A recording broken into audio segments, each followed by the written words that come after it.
Still no dice? Not at all. And I've asked pretty much everyone in the court of Fontaine already.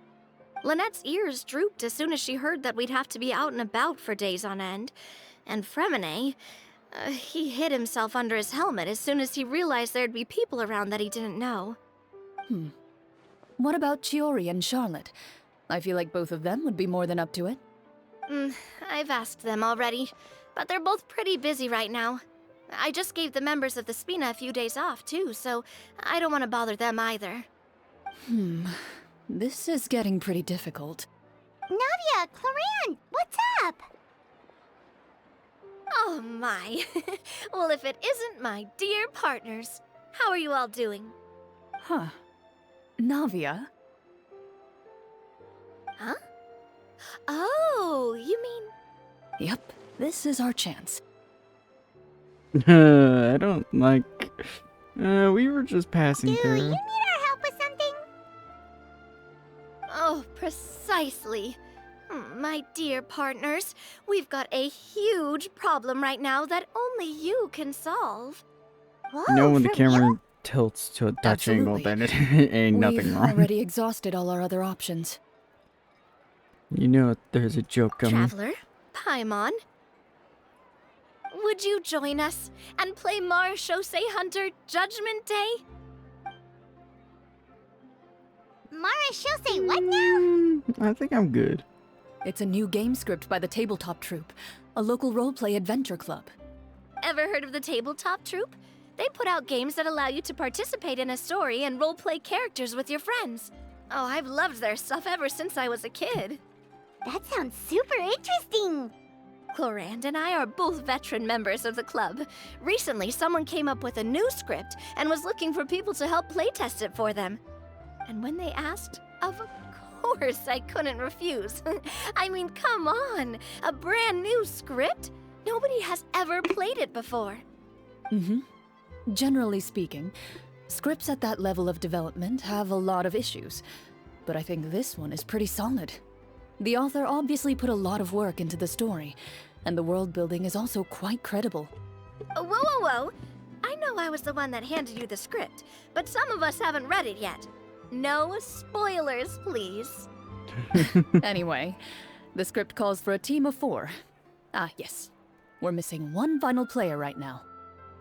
You were right. That is a big problem. So, you're saying you'll help us out?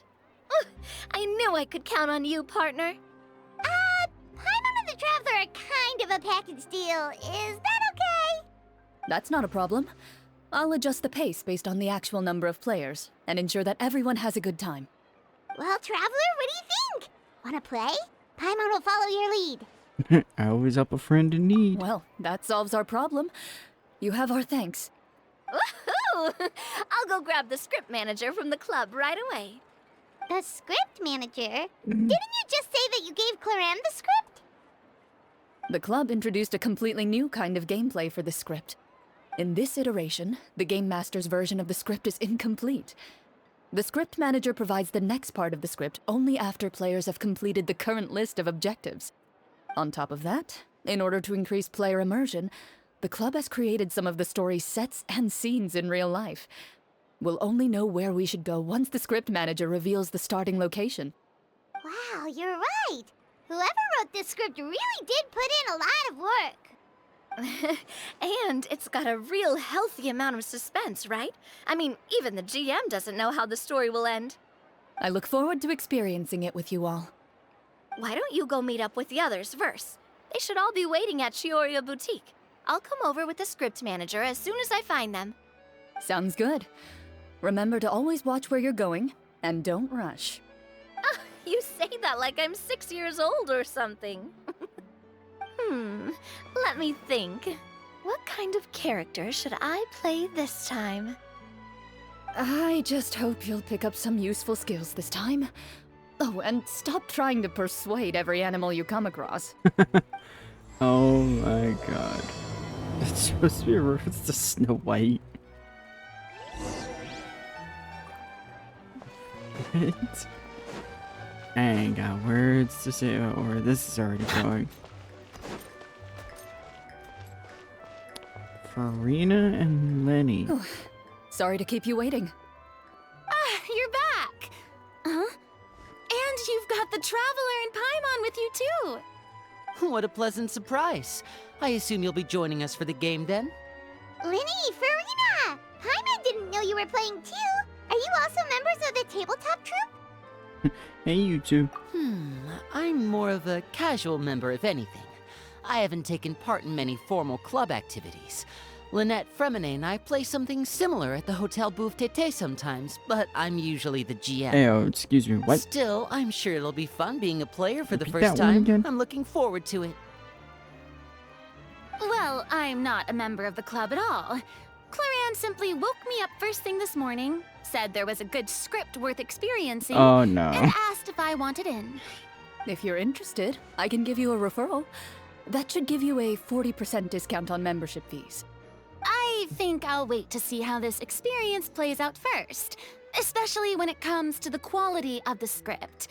If it's sufficiently fun, then I'll join. Do you participate in a lot of tabletop troupe activities, Clorinde?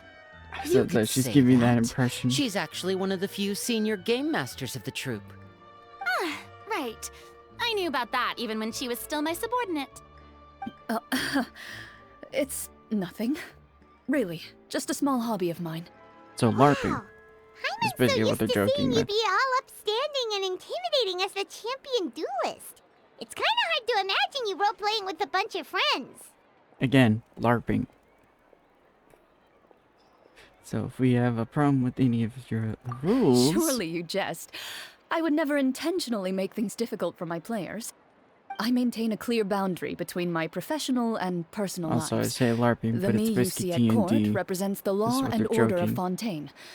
I put all personal feelings to the side and grant a fair duel to all who seek to defend their honor. But in my personal life, I'm just an ordinary person. Someone who feels anger and sadness, just like everyone else. Well, you say that, but for all the time I've known you, I don't think I've ever seen you cry. I've seen you get angry, sure, but now I'm wondering whether you were actually mad or if it just looked that way from the outside. I was probably in work mode during those times. Is that so? Well, in any case, I just feel like even in your personal life, you don't get emotional very often. So you want to see me cry? That might be a little difficult. A show of anger, though, that might be something I could accomplish. No, that's not what I Someone meant. asking for trouble.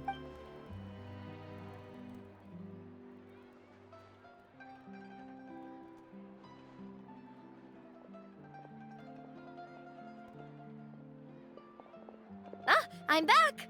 Here, allow me to introduce you to the script manager, Mr. Florian. Pleasure to meet you all. Wait, are you a champion duelist too, Mr. Florian? Oh, no. This is just the costume provided by the club. I occasionally play a few of the roles in my scripts. That sounds like a lot of work. It's nothing. It's the least we can do to give the players a more immersive experience.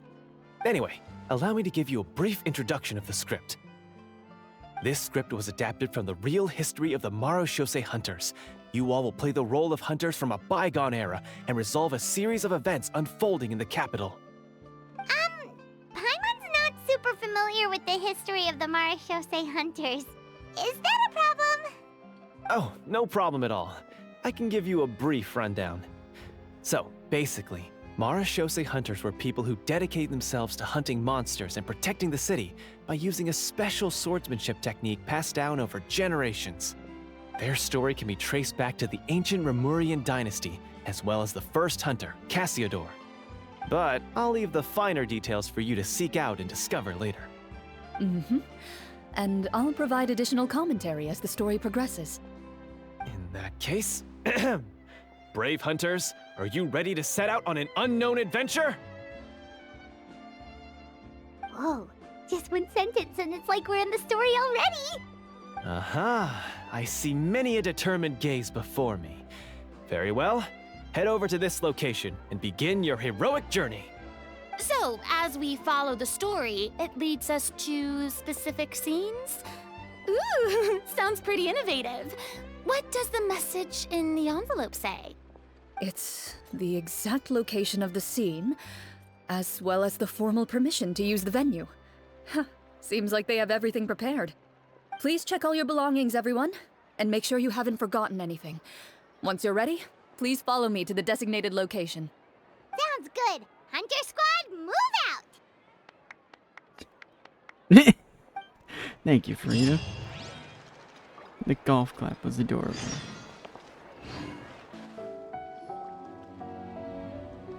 Whoa, they really have thought of everything. Even the Fatometer is here and ready to go for us. The Fatometer. What's that? It's a card that's used to determine action success or failure. We'll need to use it when we try to use certain skills. And what about all the dessert and tea? Is that for us as well? That's what the message said. Really? That's so nice. It feels just like a tea party with friends.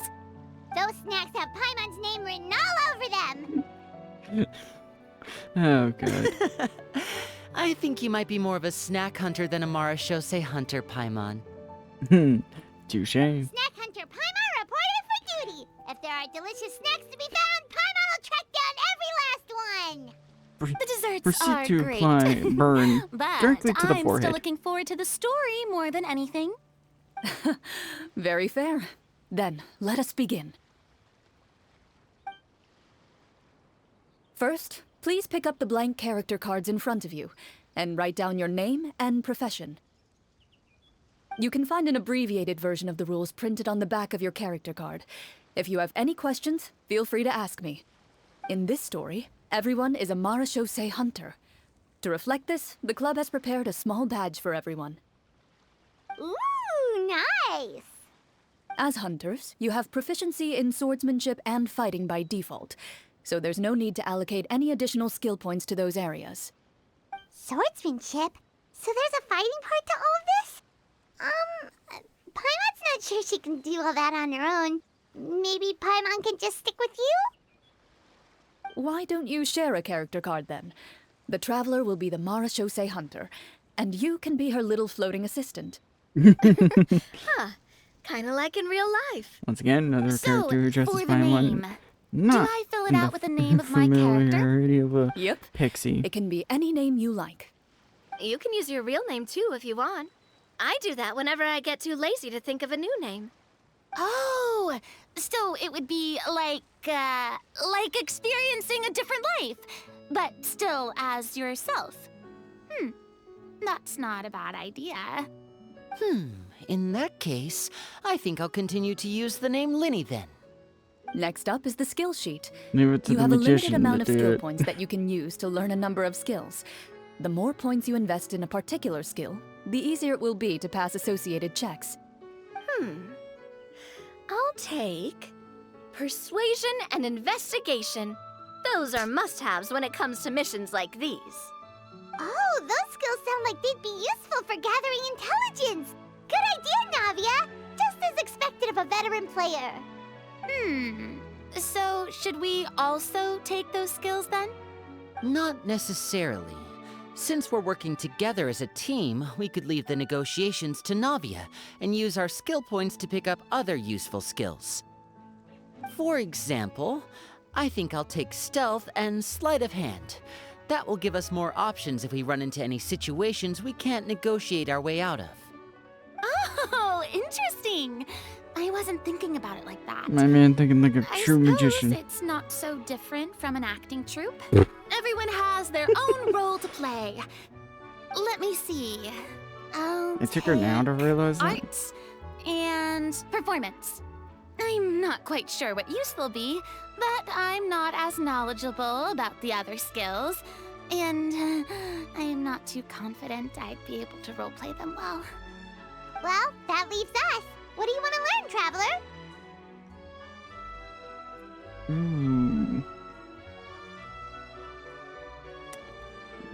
Let's see, wouldn't these two basically be the same thing?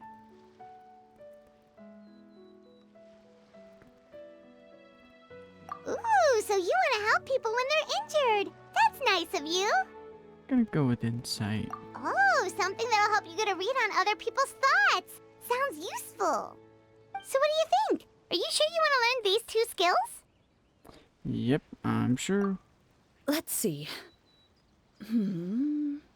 Oh, looks like you each have enough points to choose one final skill. You've all picked such classic skills. It's fine to go a little bit out of the box, you know. Why do I get the feeling she's getting ready to cause trouble? For example, this one here. Summon. Doesn't it sound super mysterious and cool? Oh, I saw that one just now as well. The description says, this skill can be used under certain circumstances to summon characters or creatures that fit the script's world-building rules. The Paimon. script's world-building rules, huh? That was But too how easy are of a we joke. supposed to know what a Marashose hunter can summon? Oh, that's not for us to worry about, my friend. Just learn the skills that interest you, and the GM will take care of the rest.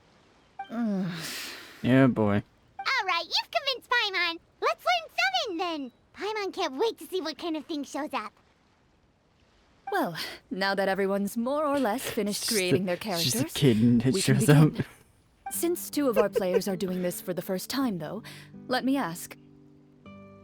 Would you like to play on easy mode or authentic mode? What's the difference between the 2?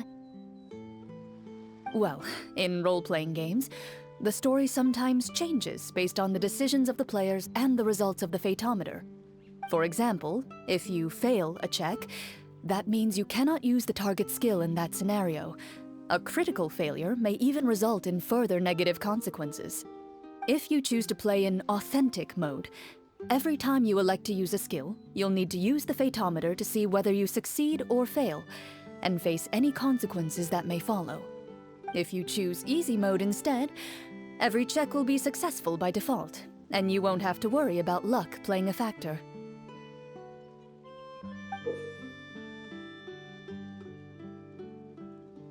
Random checks triggered by the Fatometer. What? They really just put a D&D reference with this entire quest. Oh boy. Given that I'd like to focus on the story, I suppose I should pick easy mode. I'd feel bad if I brought the team down by failing my checks. Huh? Oh, come on. Don't worry about that. RNG is the lifeblood of role-playing games. I'm going Those with whale authentic players. mode for sure. Never knowing what you might have to overcome. Ugh, doesn't that sound exciting? Yeah, but I'd I'm sure rather be pressuring mentally someone prepared for what might sounds happen. All risky right, of its own. then I'll mark down Farina for easy mode. All her checks will be successful by default. As usual, Navia and Linny will play on authentic mode. What about you, dear partner? How would you like to play? I don't mind a bit of Are you sure? playing a bit of luck. Trust me, you'll see the beauty of RNG. Honestly, I don't think Clorinde would make things too difficult for us, no matter what the Fatometer says. I'd be careful Isn't that about right, saying Clorinde? No promises. that. That wasn't super In true Game reassuring. Master fashion, they aren't the Well, ones. anyway, You can enough guarantee talk. that. Let's get started. I want to experience at least a good chunk of the story today. Speaking of the story, why is the beginning scene on a beach? Well, that's because... a long time ago, back when human civilization was still in its infancy, powerful demons and evil sorcerers ruled Oh my over the God. land. I already love They this. created a host of monsters and sent them to slaughter all humans in existence. Soon, a group of human rebels banded together. With their swords raised, they swore to brave the darkness, and in doing so, subdue each and every monster that sought their destruction. They became known as the Marashose Hunters.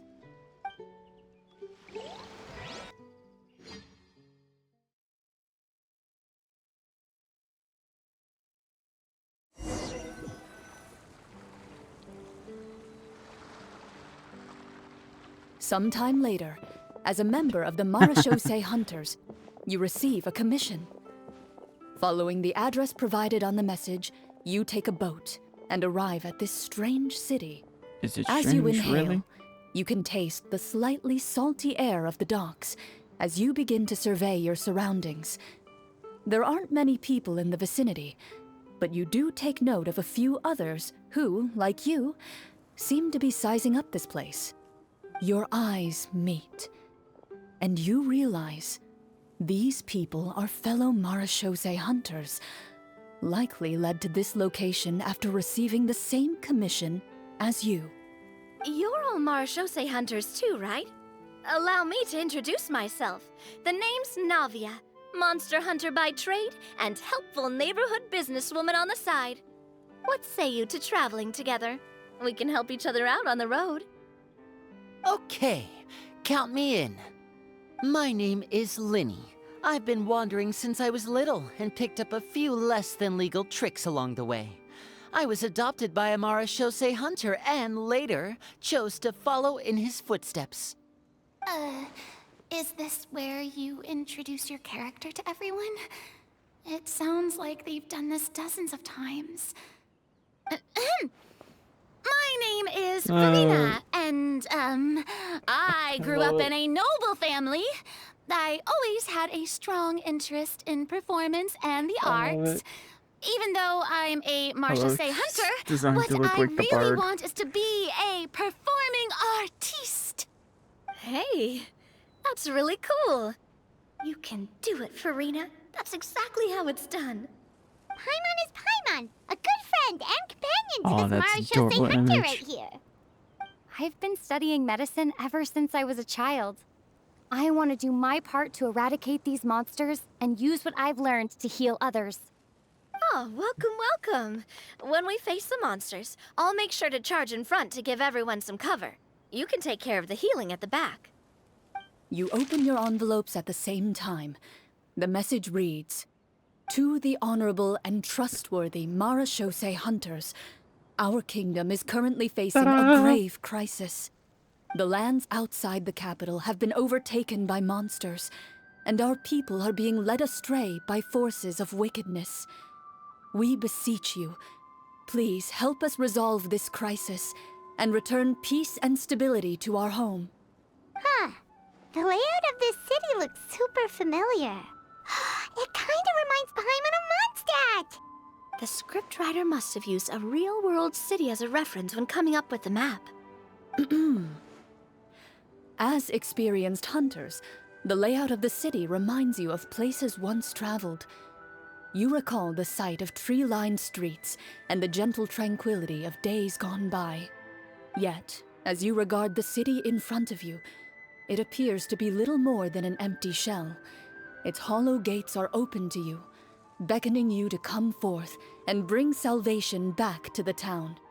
I carefully read every line of the letter and turn my attention to the signatures at the bottom. Who issued this commission to us? You see a long string of unfamiliar names. It would seem that many of the residents of the city issued this commission together. They sensed that things were not right within the kingdom and sent a distress signal to the outside world. In that case, why don't we take a walk around the city and see if we can learn anything from the local residents? Oh, good idea. We might be able to get some leads on the monsters and bad guys we're after. You look up and see a tavern nearby. It appears to be open for the day. Why don't we go check out that tavern? If the novels I've read are anything to go by, taverns are usually full of information.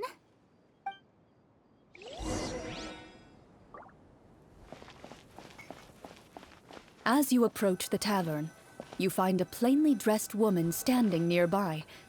She appears to be rather troubled about something. Okay. Okay. Greetings, friend. Lovely weather we're having today, don't you think? Oh, hello. I suppose you're right. The weather today is quite lovely. If only those monsters out there would stop causing trouble. It seems like every character included in the script has a certain amount of useful information to offer. If we keep asking questions, we might be able to get some good leads. Oh, come now, don't be sad. Life is all about optimism. Oh, that reminds me. What did you have for breakfast this morning? Huh? Okay. That is the most... I don't think that's the kind of question we're supposed to ask. Nothing turns a frown upside down like good food. How about some macarons? I could make you some. You didn't even take cooking as one of your skill proficiencies. That's not necessary, miss. Excuse me for saying this, but you don't really look like a chef. Besides, I'm not really a fan of sweets. So you're someone who barely smiles and doesn't like sweets. You're really starting to remind me of this one friend of mine. Oh boy. Gotta Hey, take a jab at that did one. she just... me? No, I didn't hear it. Clorinde must have broke character for a second. This isn't getting us anywhere. Traveler, maybe you can think of something.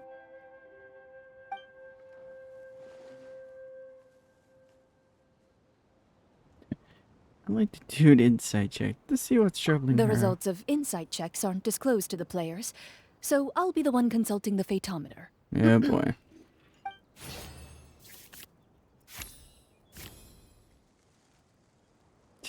What You is it? recall all the lessons you've learned in your time and begin to carefully observe the woman's mannerisms.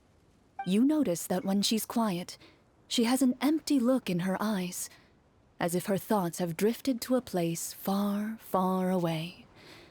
And when she speaks, she often subconsciously reaches out to touch the ring on her left hand.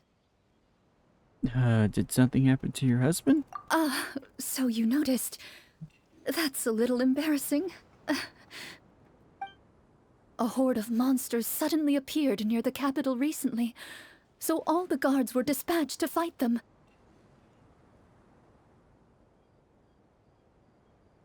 Do you remember when those monsters appeared?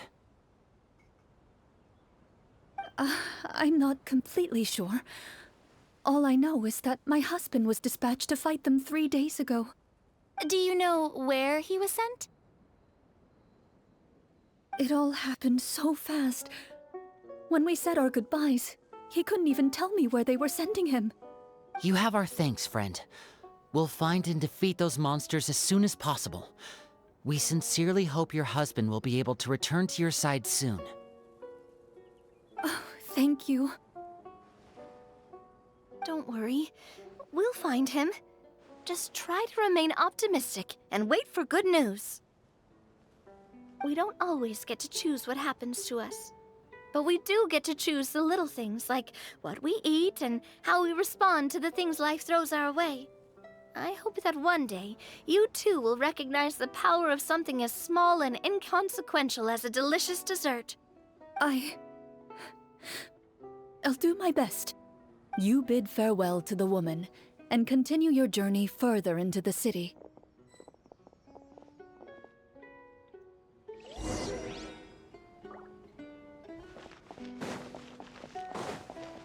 As you venture further into the city, the streets appear largely empty. An elderly woman walks past.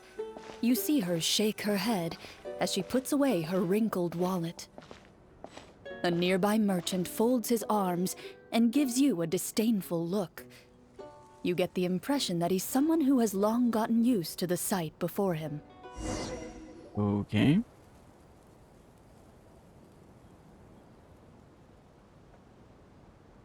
Although he doesn't seem very friendly, merchants are usually a good source of information, right?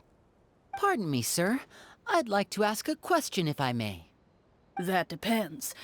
How much are you willing to pay? How about this much? I saw that coming. What do you take me for? Some lowly beggar? You can't even buy half an onion with that amount.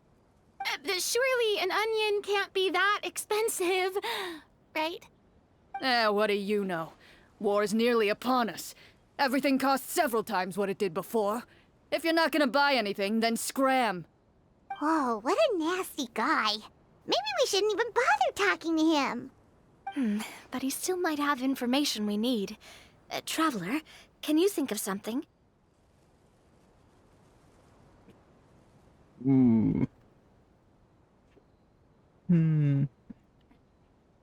was going to go with the first option just because I'm curious. Sir, we came to this city to solve the very problem you seem to be referring to. The war you mentioned, would it happen to be against the monsters outside the city?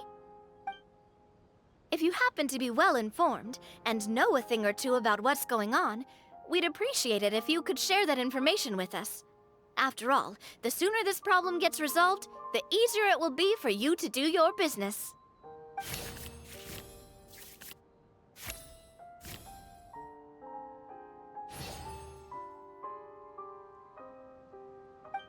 Rough Well, merchant. things are basically as you said, young lady. Those monsters are camped outside the city, and they've been destroying all our trade routes. We have limited reserves within the city, so if this continues, we're all gonna be in big trouble. Wait, you're saying no one has put a plan in place to distribute supplies or maintain order? We could all starve, and those nobles in the palace wouldn't even break a sweat. Who knows? Maybe they've been in cahoots with the monsters all along. That is concerning. All right. That's all the information you need, right? Off with you now. I've still got business to do. You know, if you smiled a little more, you'd definitely get more business. And I bet that would make your life just a little bit sweeter. I'm not saying it's guaranteed to work. It's just a tip.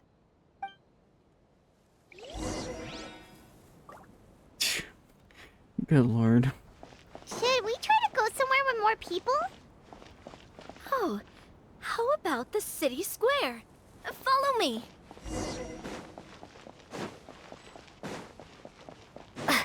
Before you lies the city's central square. You see a man with a slightly anxious look on his face, pacing back and forth, his head hanging low. He doesn't seem to notice your approach. Still immersed in his own thoughts, he shakes his head and lets out a long sigh. This guy seems promising enough. Maybe I can get some information out of him. Hello, sir. Is there anything I can do to help you? Wait, you're... I'm... Oh, dear goodness! You're a Marashose hunter! You recognize us? Ah, are you one of the people who wrote the commission letter? Yes! Oh, I didn't expect you to actually come! Oh, what great news! The city is saved! What happened here? Alas, we once lived comfortable, carefree lives. This city used to be free of monsters. The first Marashose hunter, Casiodor, the Golden Hunter, he was the one who drove them back. However, monsters have once again surrounded the city. Perhaps the seal that kept them at bay has lost its power. Or perhaps an evil sorcerer has been meddling in our affairs. All I know for sure is that their return has stripped the city of any chance at peace. Are there not enough soldiers to drive them out? It's not a question of numbers. The guards simply have no idea how to deal with them. Most people my age have never even seen one of the monsters, much less been trained to fight against them. What's worse, many of us don't even know the history of the Marashose hunters anymore. When I was a child, though, my grandfather would tell me stories about how the Marashose hunters drove back the monsters. So, on the off chance that something might come of it, I decided to reach out to you. To be perfectly honest, I was starting to think all those stories were just tall tales. But now that I've seen you in person, I finally know that it was true!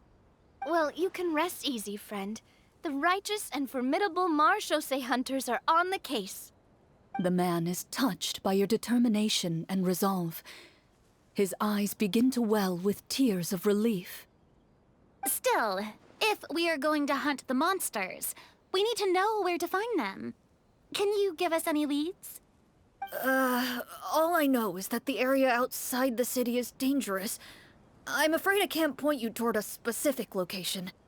Oh, although, if you leave the capital through the main gate and follow the road, you should run into a group of guards.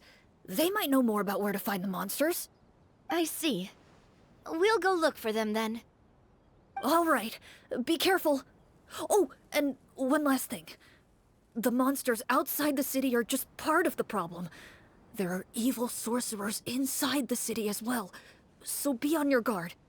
They're actively working with the monsters, and have corrupted the court ministers with malicious magic. They're the reason why, even inside the city, everything has been a giant mess. Even one of our kindest ministers has turned into a boorish and unreasonable figure, interested in nothing but enacting laws that exploit the people. Who knows how much longer we'll be able to go on like this. Talk about being stuck between a rock and a hard place.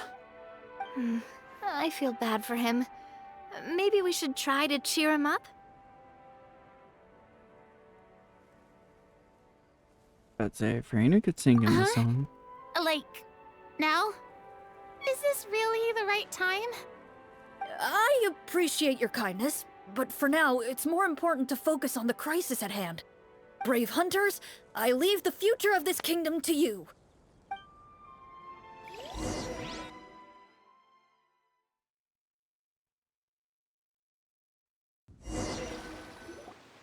If I understood correctly, there are currently 2 problems in the kingdom that need solving, right?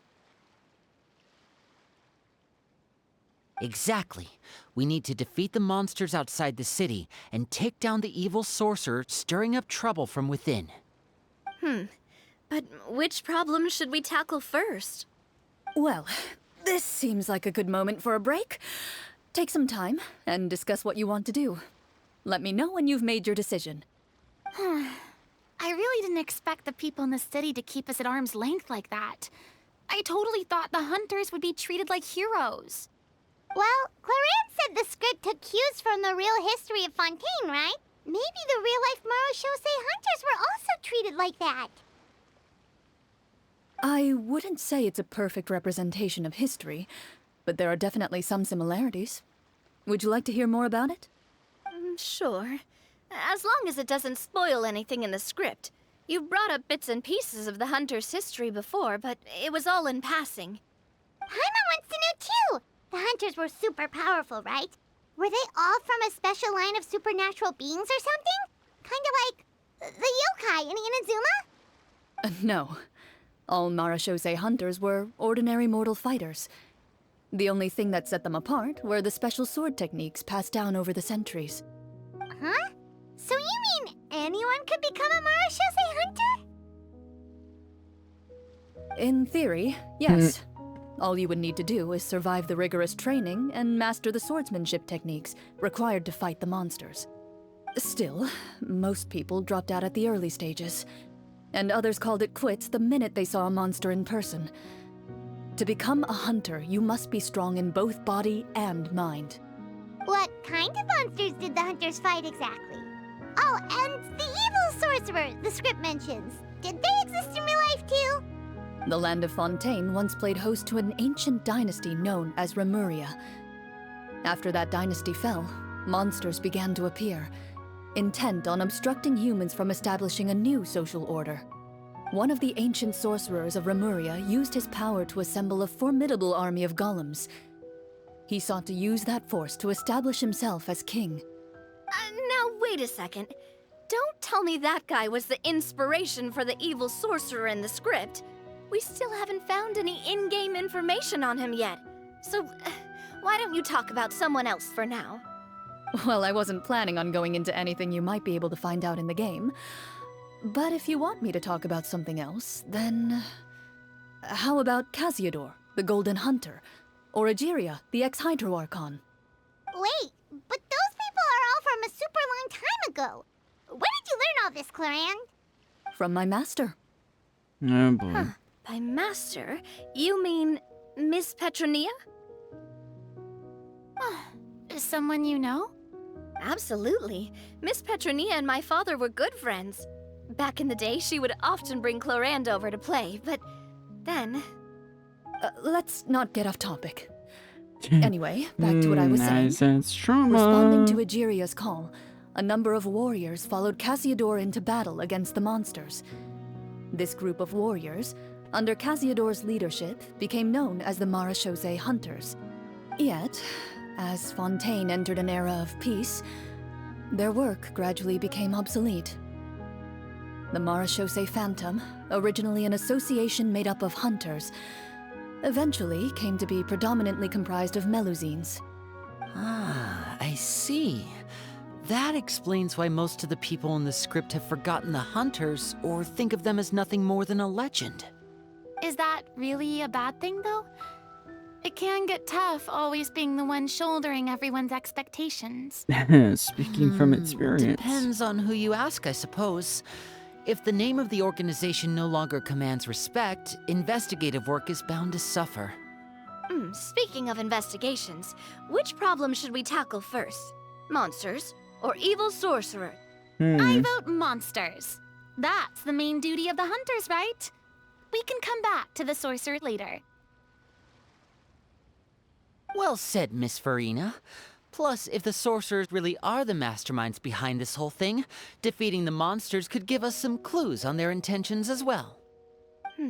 What about you, partner? What do you think? Oh, that's such a tough one. I'm so split between the two.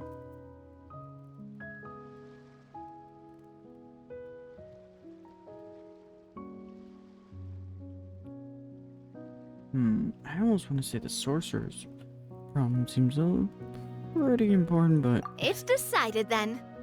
I feel like the All monsters right. would be more the right After call. some discussion, you decide to turn around and head out of the city.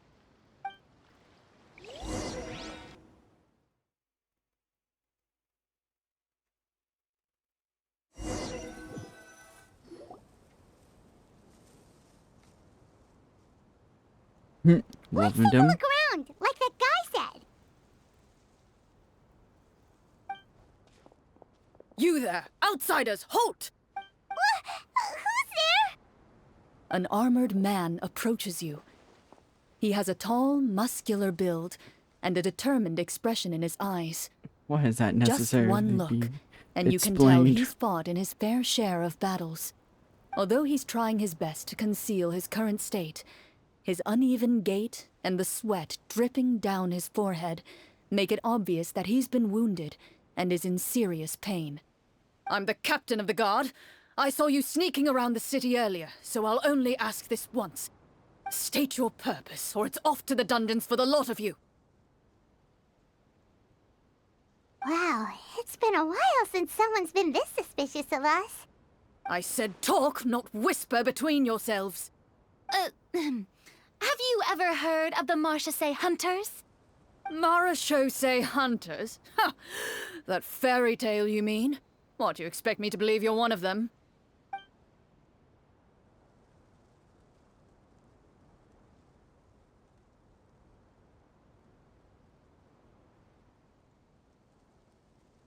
I'm honestly kind of tempted.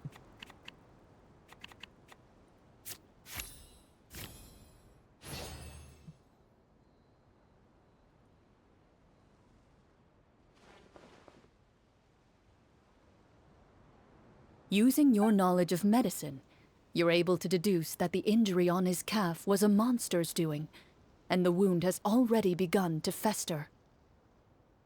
As you check him over, he looks at you with suspicion and retracts his injured leg further back. I'm a doctor by trade. Please let me redress your wound. You I don't love the have to suffer portrait. like this. The man appears somewhat disgruntled at having been exposed, but soon relents and raises his leg for you to take a better look. He allows you to apply a poultice of specialized medicine to the wound, and it appears to bring him much relief. The tension in his brow eases. All right. Guess you lot might actually be real Marechaussee Hunters after all. In any case, you've successfully treated my wound. So, what do you want to know? Do you know where we can the monsters or the other guards who are fighting them? He informs you of the various locations where monsters have appeared. He looks in that general direction with a pained gaze, as if a thin, invisible thread is pulling on his wound. Some of our new recruits have never even dealt with a petty thief, and now they're out there fighting monsters.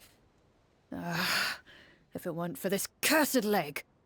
Oh, please, sir. Don't get too worked up. You need to focus on your recovery. Just leave the monsters to us. We're marechaussee hunters, after all. Hearing you say that, a glimmer of hope flashes in his eyes. But it disappears almost as quickly as it came. Those monsters aren't easy to deal with. But if you insist on going, I won't stop you either. I just hope all the guards will be able to come back to their families alive. I wish you the best of luck. Okay. Based on what the captain said, the monsters should be right up ahead. Let's go. Hopefully we're not too late. As you Speaking approach about the that. battlefield, you see numerous people lying by the side of the road. They appear to be dressed like guards. Their faces are filled with desperation and terror. Some are screaming and cursing in vain, as if still trying to banish the monstrosities they saw from their minds.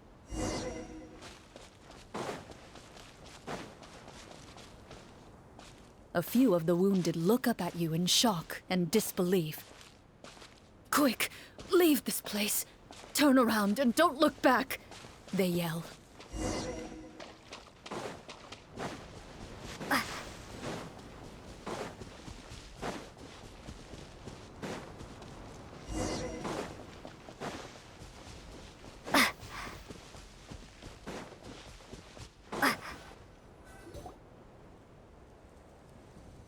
Oh my. This is the place he mentioned, right? That's all.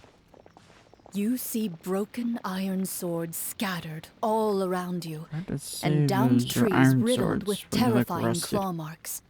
All the signs point to one thing. A truly devastating battle just took place here. Be on your guard, everyone. The monsters might still be around. Before you can finish your sentence, you hear rustling sounds from the surrounding bushes. The monsters have emerged. They close in on you without fear. You get the impression that, in their bloodthirsty eyes, you're just another meal for them to devour. A little help here! This thing wants to eat Paimon! Your battle round begins. Good. Now.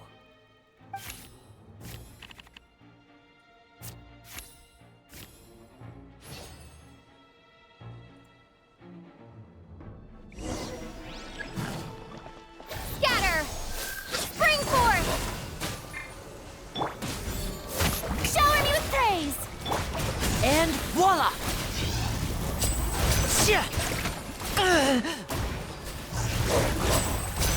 The next battle round begins now.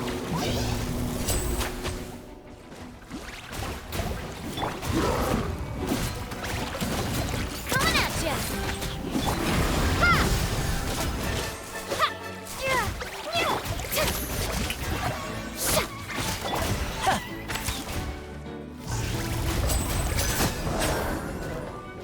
Okay. The monsters let out a terrifying roar of anger and resentment before dissipating into thin air.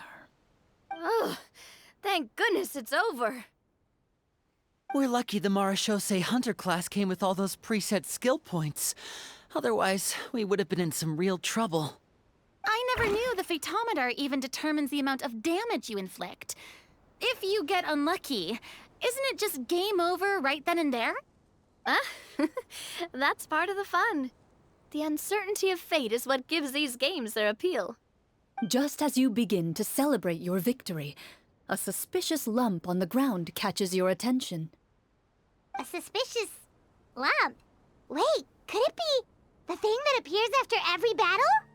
I walk up to it, crouch down, and begin to carefully examine it. I've still got my right glove on, so it should be fine for me to touch it, right? As you investigate the mound, you discover that the exposed portion appears to be made of wood. It was previously obscured by the large form of the monsters.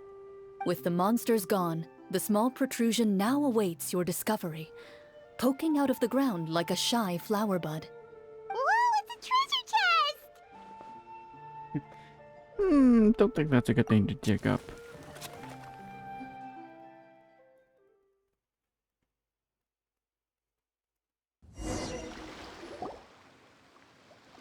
With everyone's help, you successfully excavate the wooden chest from the ground.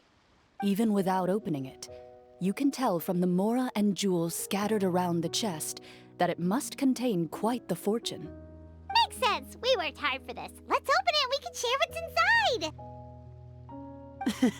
I Nope. can understand your excitement, Paimon, but think about it. Doesn't it seem like there are people out there who need this treasure more than us? Yeah, Agreed. think about all the people suffering in the capital. Or all those guards who got hurt fighting the monsters. Wouldn't it be better if we gave the treasure to them? Wait, is that how it works? Paimon thought since we were the ones to dig it up, we could just take it for ourselves. Well, let's put it this way. Any decision you make during a role-playing game can impact the future course of the story. But would the people really believe us? It's hard enough for us to prove we're Marchese hunters. What if they think we procured the treasure illegally? They might get even more suspicious of us. That's definitely something we should consider. Maybe we can come up with an explanation in advance. Well, if donating it could cause that much trouble, why don't we use it to buy some gear and fill up on good food? Then we'll be ready to fight even more bad guys. Looks like you're facing a difficult choice once again. Well, it's getting late. Why don't we call it a day for now? Wow! Where did the time go? I'm not sure if it's because I'm having so much fun with you all or because the story is particularly enticing, but I feel like I could almost keep going. Here, here. Ooh, how about we play through the night? I'm not sure I'll have enough energy for that. Yeah, that won't work for me either. Lynette will give me an earful if I get home too late. I understand how you feel, Navia, but we have to change venues for the next part of the story anyway. Huh? Another location? Mm-hmm. There's a special note for the GM at the end of this section that says to proceed to an indoor set for the next part of the script. Whoa, they really pulled out all the stops for this new script. Well, even if we end the game for the day, we can still stay a little longer and hear Clorinde finish her story, right? Paimon wants to hear more about the history of the Hunters. Something tells me you just want to finish the free desserts before we break for the day. That's just a coincidence, okay? Besides, Someone the can Paimon read her not mind finishing free food feels so even well. worse than having to buy her own. And anyway, Paimon really does want to hear more about Clorinde's master. Well, If the story doesn't have a happy ending. It's nothing. I appreciate the concern, but it's all in the past. It won't do any harm to share these things now.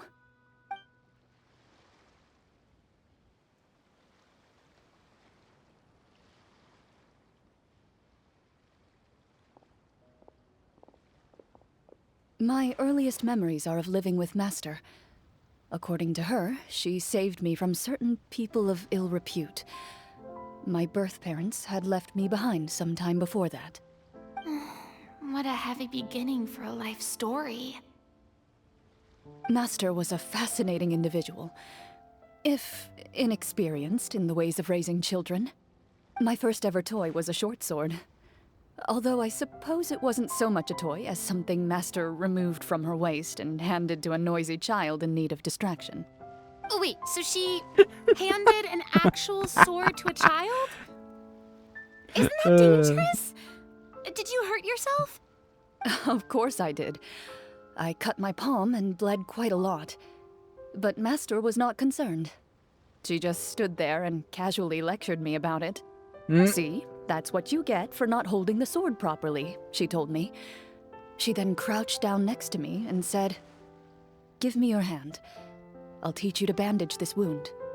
After that, it's time to learn how to truly hold a blade." Excuse me for asking this, Clorinde, but how old were you exactly when all this happened? Probably around, 3, give or take. Excuse me, 3? what? Isn't that when most kids are still struggling to hold a fork?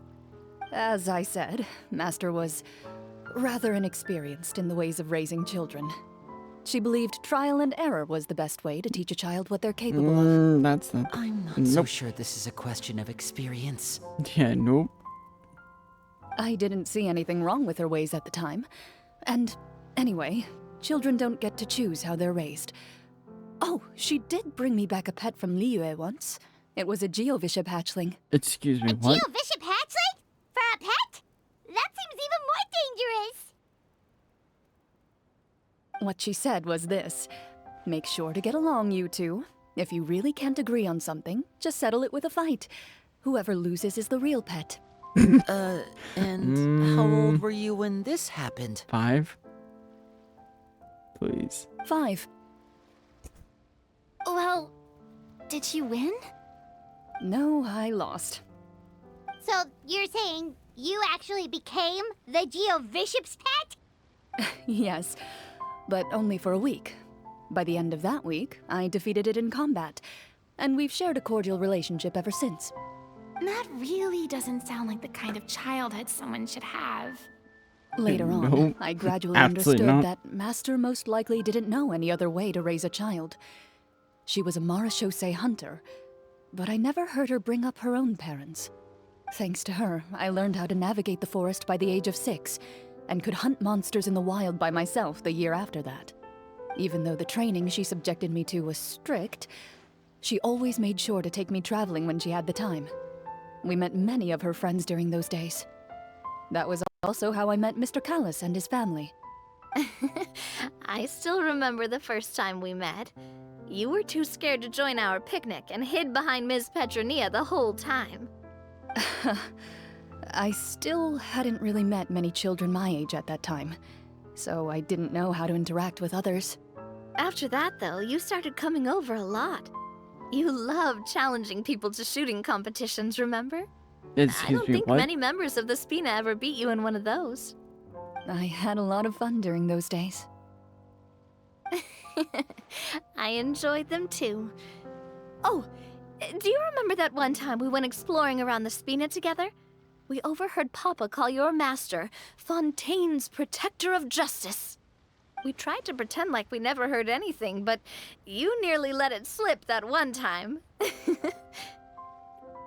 Her face says a totally different story.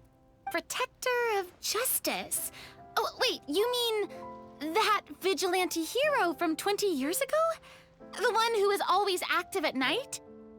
Yep, that would be her. She often would put on a black cloak and go out at night. I never knew where she went or what she was doing. Until, like Navia said, we overheard the truth from Mr. Callis that night. 20 years ago, huh? I still remember the guards leaving all kinds of witness reports about her on Nervalette's desk. Ah, my apologies.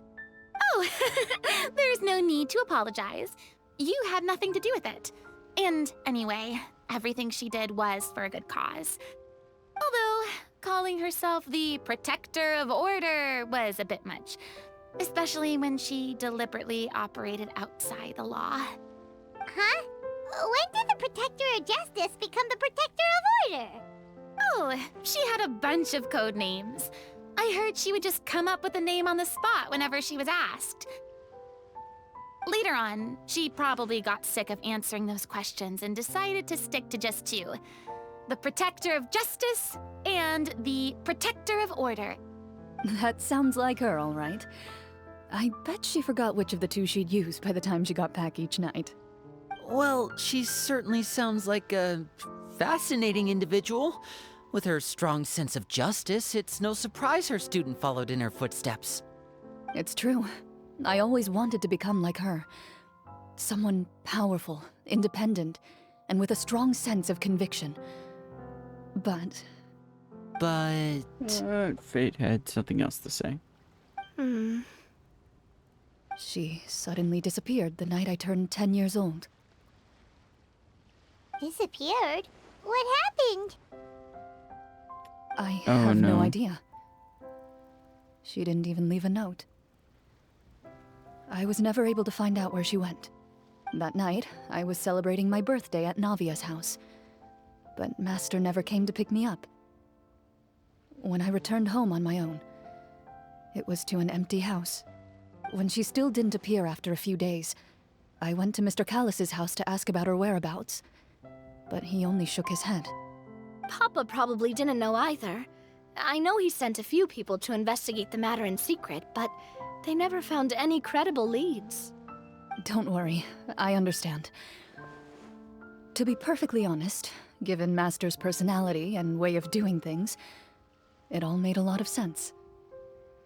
If I had to guess, I'd say she probably used it as an opportunity to force me to become independent. Just like the how, age of when a litter 10? of kittens reaches a certain age, That's the still mother young. willingly leaves them behind. Were you upset, Clorinde?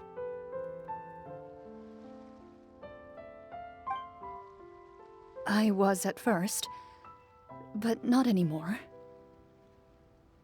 I don't believe Master would suddenly disappear for no reason. There must have been something she just had to do. Well, despite everything, you still managed to follow in her footsteps and become the greatest champion duelist in all of Fontaine. You're practically a living symbol of law and justice. I suspect my position would be far too by the books for her. Master always did whatever she pleased. But you're right. I suppose I do take after her in some ways. Who knew Clorinde had such an interesting past? I never had the chance to ask her about it before. And I wonder if Clorinde's master were the champion duelist back then. Would that duel against Mr. Callus have gone differently? Oh no. Judging by the atmosphere, Clorinde and Navia are probably thinking something similar. The mood just got super awkward all of a sudden. Well, anyway. Would you look at the time? It's getting dark, so we should probably call it a day for real this time. If we keep talking like this, we really will be here all night. I had a great time today, Miss Clorinde. Thank you for being our GM. Anytime. The script was good, but I've got to say, your childhood stories were even better. Hey, you should tell us more about that fight against the Geo-Bishop sometime. Maybe your master was onto something. You could be right. What does she mean, onto something? I certainly don't know any 5-year-olds who want to fight a bishop in their spare time. Guess Nope. I'll head back as well. I need to save my energy if I want to continue enjoying the story tomorrow. You're that excited to hear about my fight with the bishop? I was talking about the script. Ha ha.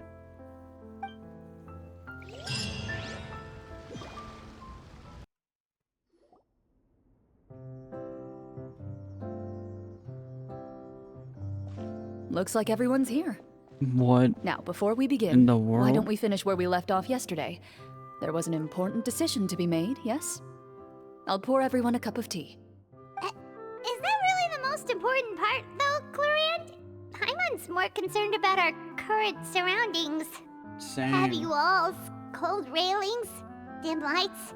This is obviously supposed to be a prison. I admire the work put into the set. Still, it's obvious the scriptwriter has never paid a visit to the fortress of Meripede. So the Good. set is going to be a part of the script? Unfortunately, that is something I can neither confirm nor deny. Anyone think Clorinde's smile is starting to look kinda scary? Well, whatever happens, we'll just have to push on. But first, we should really figure out what to do with this treasure.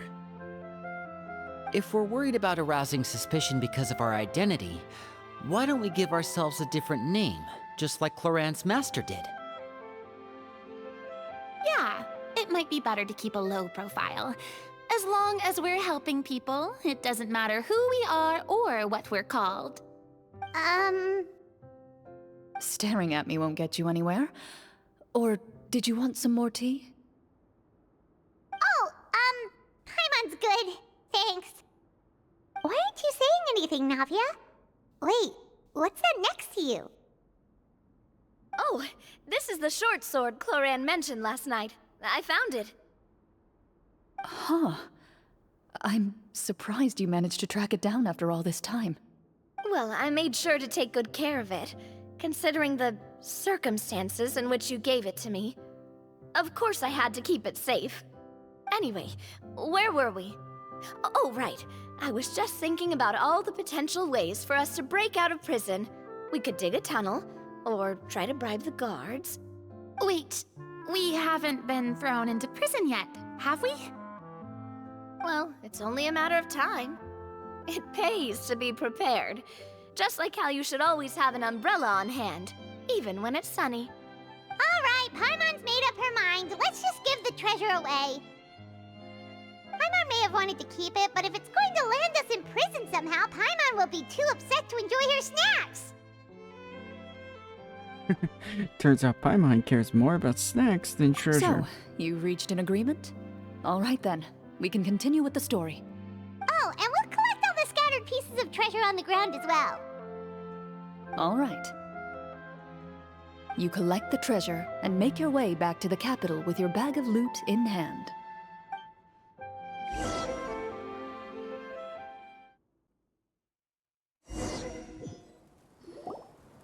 The city is still shrouded in a gloomy, oppressive atmosphere, but your spirits are surprisingly high. In places where sunlight struggles to reach, you generously share your wealth with the children, the elderly, and the poor in urgent need of help. Thank you, kind soul. The elderly woman's look of gratitude follows you as you walk away, her eyes never leaving your back until you move entirely out of sight. However, there's still quite a bit of Mora remaining. It appears you haven't made much progress. She's probably trying to tell us to speed this up. We need to hurry up so we can address the sorcerer problem. Should we go find that man again at the square? He seemed like a pretty responsible guy. I'm sure he knows the people here far better than us. Oh, good idea! Just as you start to make way to the square, intent on finding the man again, there's a voice. No boy.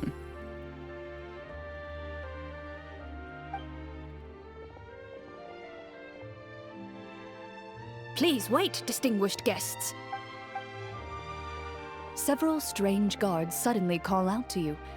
They run forward to meet you and proceed to politely pay their respects. Greetings, gentlemen. Are we being invited for afternoon tea? Surely you jest, my lady. That would not be our place. It is His Excellency the King who requests to meet with you. Please come with us.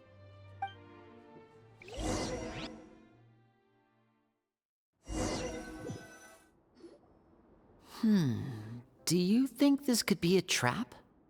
Well, we have to investigate the court at some point, right?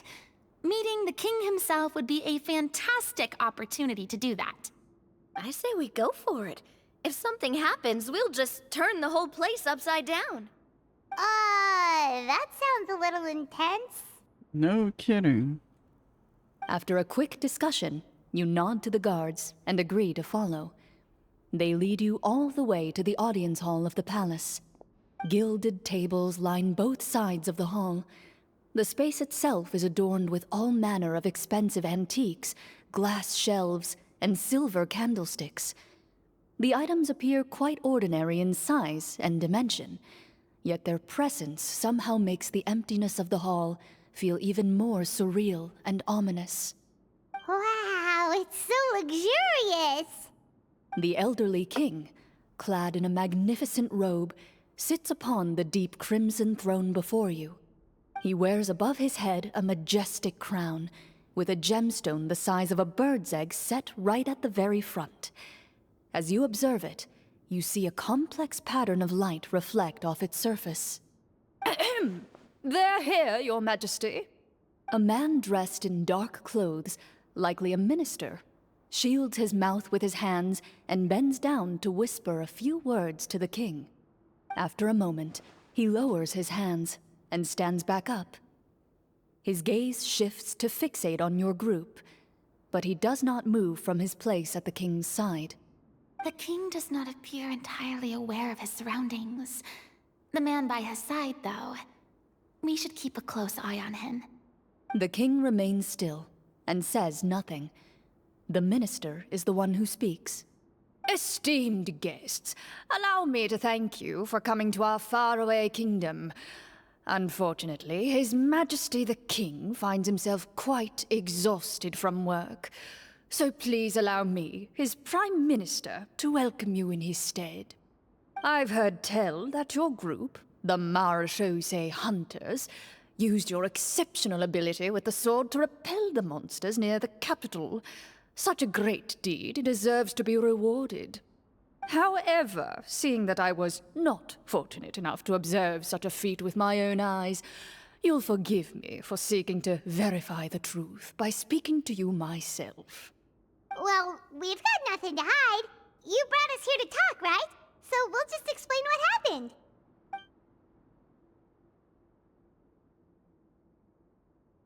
The golem's blades were so powerful, they could cut down trees in a single swipe! It took a lot of effort to defeat them, even for trained swordsmen like us. Well, that was enough details, right? Believe us now? Your account does indeed match those of the survivors. Since you were the ones who defeated the monsters, that must mean you are also in possession of the treasure they stole?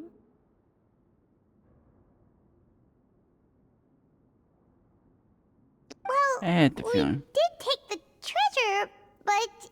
How did he know about the treasure? Ah, then I must ask that you return it at once. It belongs to the kingdom. Wait, but didn't you just say that our great deed deserved a reward? Shouldn't the treasure be considered a part of that? Yes, that was indeed what I said.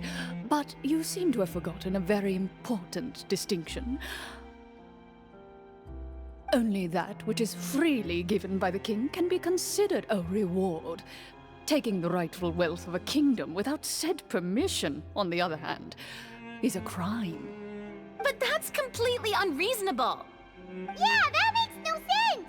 If it weren't for us, the treasure would still be buried underground somewhere!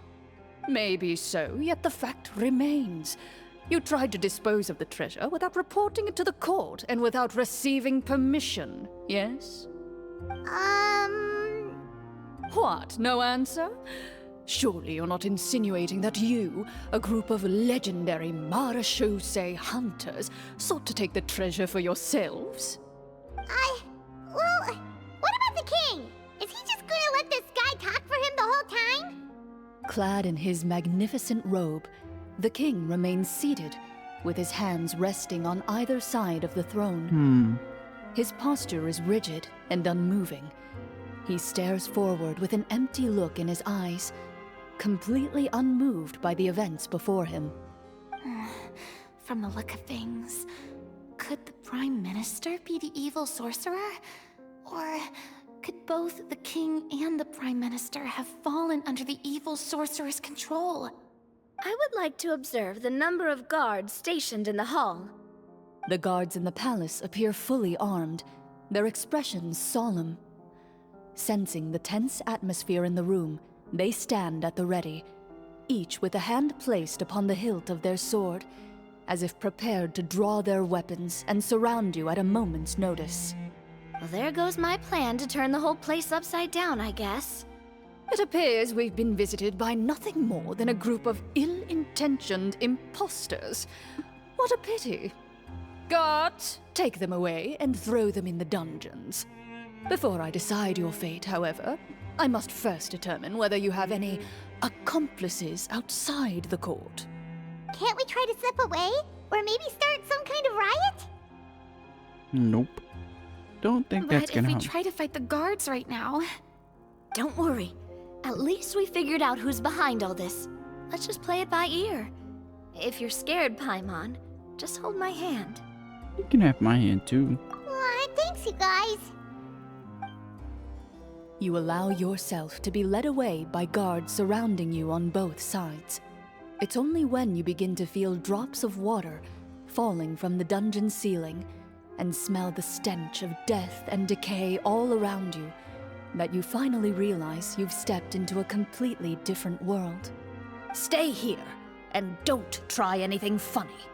The guards lock the cell door and leave without looking back. Wait, sir! Your voice echoes through the dark hall, but the only response you receive is the sound of water dripping from the ceiling. No! What should we do now? Carve out a new path of fate with our own two hands, of course. I draw my weapon. You reach toward your waist, but find nothing there. You now recall that your weapons were confiscated before the guards locked you in the cell. The bag of treasure Let's along say. with them. What What about guards that would knife leave I you? hid in my boot? When did you hide it in there? When I was thinking about digging a tunnel. Rejected. You failed to inform the GM of this course of action. Moreover, the guards would have conducted a thorough search before throwing you in prison. Yeah. And the keys to the cell aren't anywhere to be seen? Correct. You don't even feel a lock hole on the cell door. Well, there goes all our plans. Indeed. Huh? Why are you the one saying indeed? Because that statement holds true for me as well. This is where the script ends. Oh. What? But that's a terrible ending! Generally speaking, this should be the point where the scriptwriter gives the players some kind of hint, or gives the GM some kind of code for how to move forward. I mean, maybe they just really wanted us to be immersed in the feeling of being in prison? Like, they'll only show us the way out once we've grown truly and utterly desperate? That is a possibility. If only there were desserts and tea in real prison. Oh, wait, guess it's kind of how the Fortress of Meripede works if you're lucky. Oh, before I forget, Navia, the short sword you had with you earlier. I took a closer look, and the craftsmanship doesn't appear to resemble anything from this era. If I remember correctly, that style was last in vogue several hundred years ago. Wait, Clorinde said that sword used to belong to her master, right? Does that mean her master has been alive that long? I doubt it. The way she went about things often made her seem childish more than anything. I'd say the sword was most likely an heirloom passed down over time. Hang on. A precious heirloom passed down to you by your master. And you gave it to me just like that? You weren't worried I might lose it? Master left many things to me when she disappeared. There was the sword, an old key, and a good amount of junk she probably just didn't want to take with her. I gave you the sword back then, because I didn't want our friendship to end. Wait, when did this happen exactly? After the duel. Between Mr. Callis and myself. Did that Before that, really need to be spelled Clorinde out? would have meals with us and even stay over at the Spina some days. She was on great terms with Papa as well. After the duel, though, there was a period of time where we simply didn't know how to face each other. She entrusted this sword to me, and never came back. We were both sad, and conflicted, and totally overthinking everything as a result. Whenever I looked at this sword, I couldn't help but wonder if Miss Petronia had never introduced us to each other at that picnic. Maybe part of the sadness I was feeling could have been avoided. Back then, It felt like I hadn't just lost a father, but a close friend as well. No one can change the past. Ouch. The most important That thing has is to that hurt. you two found your way back to each other and can enjoy things like this together. Yep, you're right. I'm sorry, you two. I didn't mean to bring up any sad memories. Think nothing of it. No one here is at fault.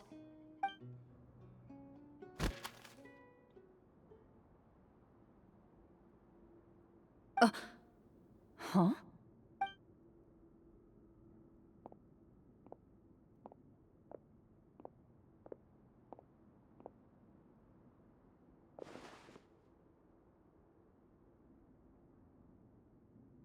Oh, looks like the next part of our script is here. Perfect Damn, timing. that was quick. The situation was really starting to get desperate. And not just because of the prison thing. From Clorinde's face, Paimon really can't tell if it's good news or bad news. Maintaining a poker face takes true skill. Water continues to drip from the ceiling. In this lightless dungeon, you lack a reliable way to tell how much time has passed. Eventually, you get used to the unpleasant odor of straw, mold, and rust, and find yourselves alternating between fits of drowsiness and despair. Suddenly, you hear footsteps outside the door. Heads up, everyone. Someone's coming. Gather close, everyone, and keep your voice down.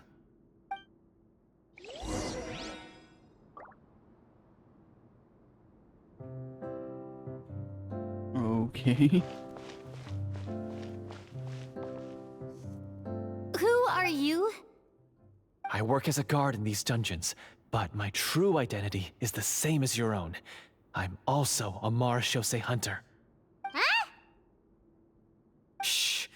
I've already sent away the other guards, but if we make too much noise... I understand, but how can we be sure we can trust you? The king has issued a formal decree. In light of the irrefutable proof of your crime, you're to be executed before tomorrow's sunrise. If you want to escape, it has to be now. Executed? We barely did anything! Monsters appearing at the same location as the treasure. Could this entire thing have been a trap? There will be time for speculation once we're out of here. As for my identity, I have no way to prove that to you just yet. Infiltrating the capital was difficult, and finding a chance to speak with you has taken a lot out of me. I could go on, but I think we can all agree that now is not the time for details.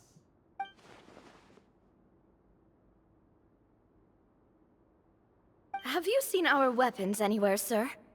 Don't worry, I brought them with me. They're just behind the door. Still, these weapons alone won't be enough to defeat the true enemy behind the scenes. His faction is too powerful. The guards are all under his control, and he's even stationed a number of golems in various rooms throughout the palace. To defeat him, you must find a secret vault. It is said that within that vault, the Marashose hunters of the past left behind a treasure with the power to defeat the sorcerer. You're not coming with us? No, I'll remain in the dungeons to deal with the guards. I'll try my best to distract them so they don't go after you. As long as my identity is not revealed, I'll be able to aid you when the final battle comes. In that case, please stay safe. Thank you for your concern. I will do my utmost. As for the location of the vault, here, this map should lead you there.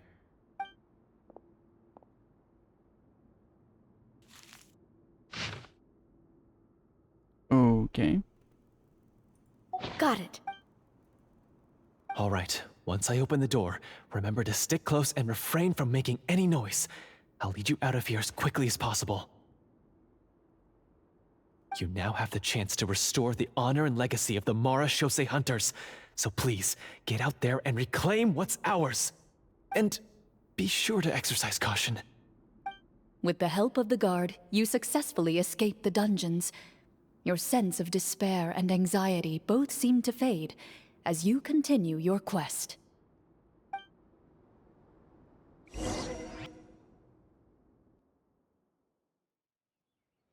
Wait, we didn't get to use our skills at all while we were in prison. when we're gonna get the chance to use that cool summon spell. That is a pity, but we can only continue to move forward. Okay.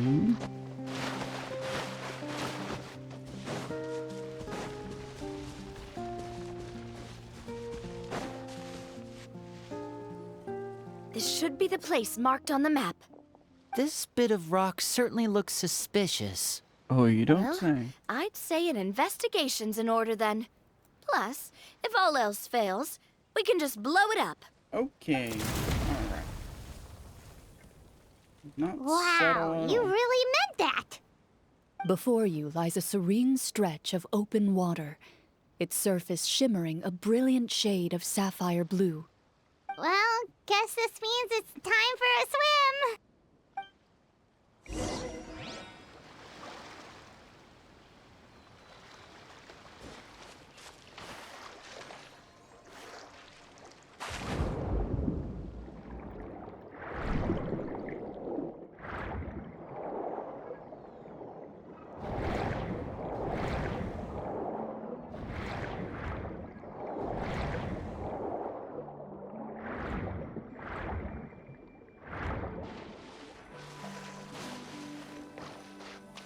Wasn't expecting that.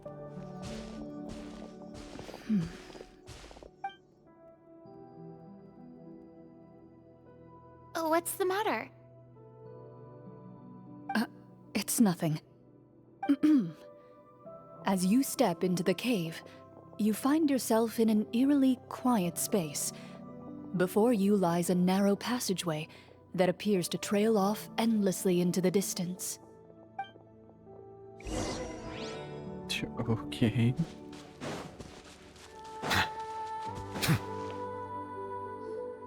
What? Wow, this must be where the treasure is hidden. But this door is blocking our way in. Huh. It almost looks like it's been here for quite some time. I've got to hand it to the tabletop troupe. They really went all out with the props. I don't think they did. Huh. What have we got down here? A kind of mechanism connected to the door? Ah, it looks like we might have to arrange it into a certain pattern. A pattern on a stone door. That's something Master mentioned before.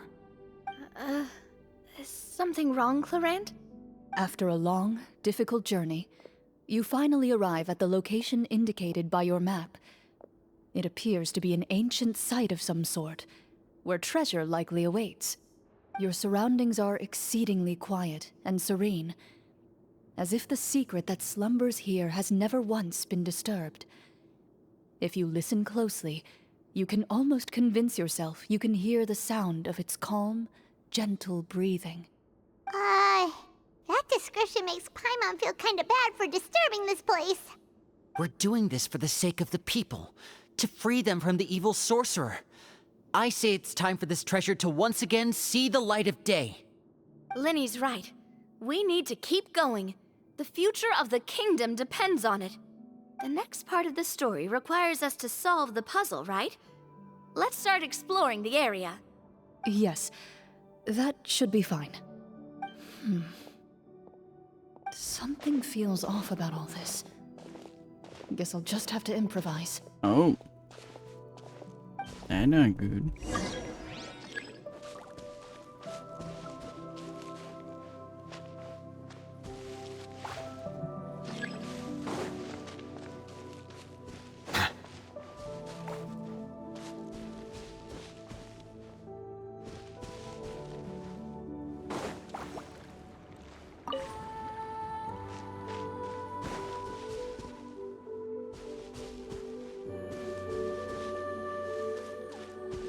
I found something!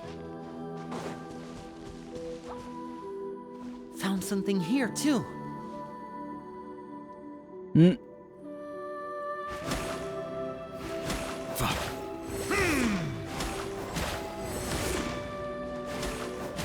Same here.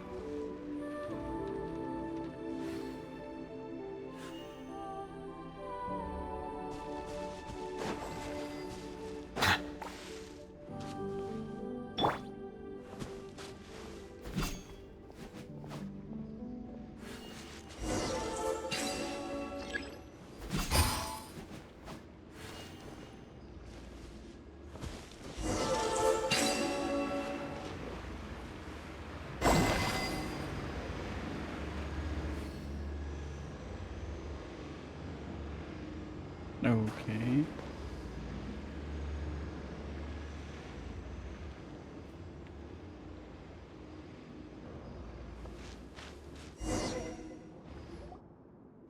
It worked! Something just appeared. Some kind of new mechanism, maybe? By solving the puzzles, you prove yourselves worthy of inheriting the secrets of the past. At the end of each puzzle, you're rewarded with With? a key. Oh, Okay. it must be the key to the big door. Huh? This is one of the Marechaussee Hunter keys that are passed down from generation to generation. It looks just like the one Master passed down to me. It is said that 4 keys in total are required to form the final, complete key. And it seems like we just collected 3 of them. That must mean... Huh? What's wrong? You hear a few strange noises. Suddenly, all the torches in the ruin go out at once. Huh? What's going on? Did we fall into another trap? For the sake of immersion, please close your eyes, everyone. Without the torches, the space is now completely dark, and you cannot see anything.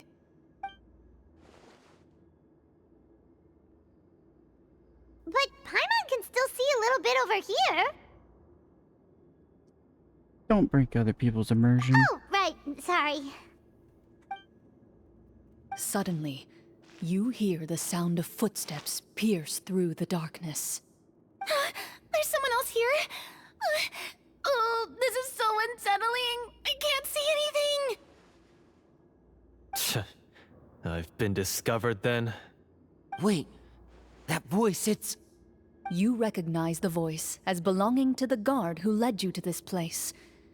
It appears he now covets the treasure for himself, and has come to stake his claim. Oh, so this is just part of the script. Then I can probably relax. Well, if we can't see anything, that means we can't fight to the fullest of our abilities. Should we retreat for now? Judging by the way he's holding his sword, he must be a real Marechaussee hunter. But this isn't part of the script. Retreat? That's not the hunter way. If it's dark for us, then it's dark for him. We choose to fight. Your choice is noted. Please keep your eyes closed until I tell you the torches have been relit. This battle will be in the dark. You got it. Well then, let us begin.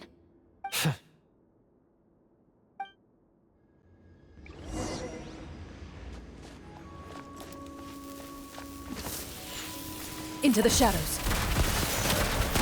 I'd like to try to hit him with my sword. Your strike is successful. Ha! You're facing a veteran Marechaussee hunter. You don't stand a chance. Is he still standing? Couldn't it... Is it over? Can we open our eyes now? The enemy is strong and relentless, but the battle is nearing its end. The torches have not been relit. What about now? Final strike. Ha!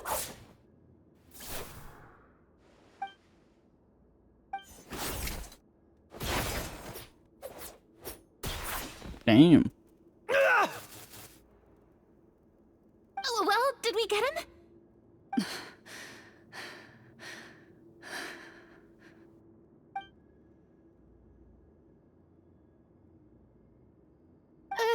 Clorinde?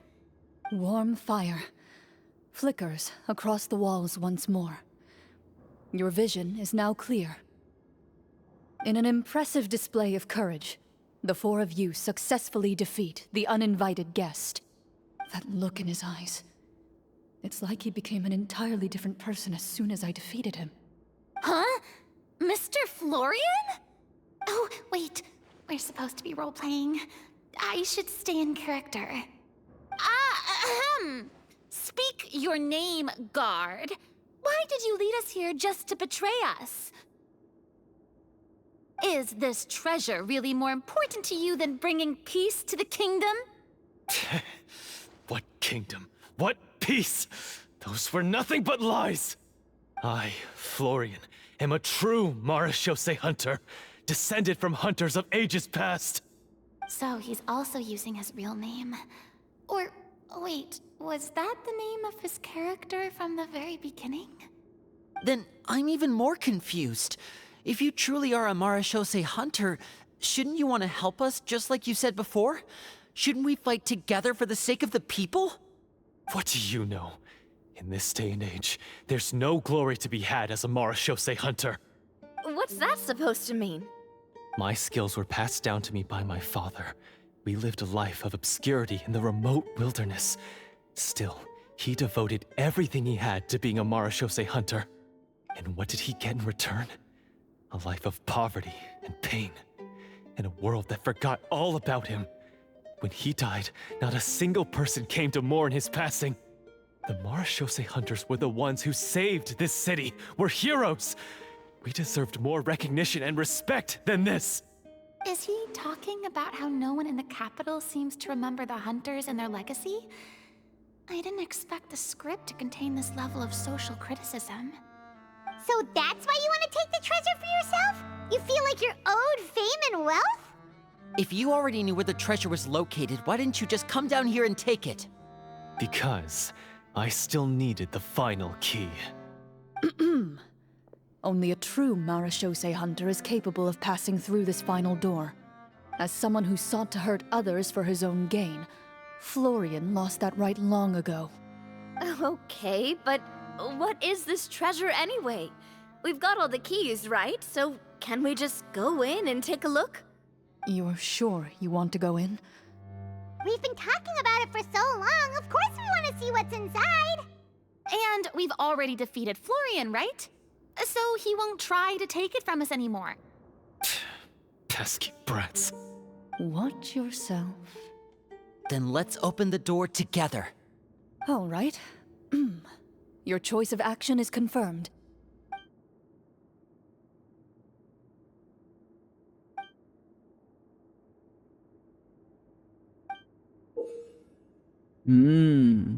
Before you, the door to the treasure, sealed and undisturbed for more than 100 years, finally swings open. You hear the shrill wail of the door hinge as it rotates for the first time after years of disuse, almost like a sleeping giant letting out an extended yawn. You get the impression that the secrets buried behind this door might be just as heavy as the sound you just heard. It's open! Come on, let's go in! Paimon wants to see what's inside! Ooh, me too! Oh my god, you three. Ugh, uncovering hidden treasure is the most exciting part of adventuring. What do we have here? Uh-huh. A stone tablet? And some shabby weapons? You call this a treasure vault? Looks more like an abandoned warehouse! Maybe the troop ran out of budget at the end? They provided a super immersive experience at the beginning only to drop the ball at the most important part? They could have at least filled this place with cardboard Mora or something! Wait, I get it now. Paimon, this is the real Marechaussee hunter treasure. Huh? This is it? The Marechaussee hunter treasure is just a stone slab and some broken swords?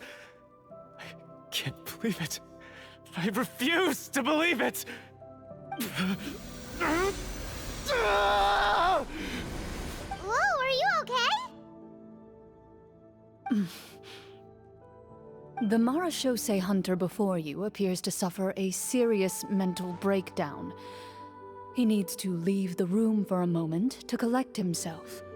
One of you seems to understand the significance of the treasure already. If the rest of you wish to follow suit, you may remain here in the meantime and explore your surroundings.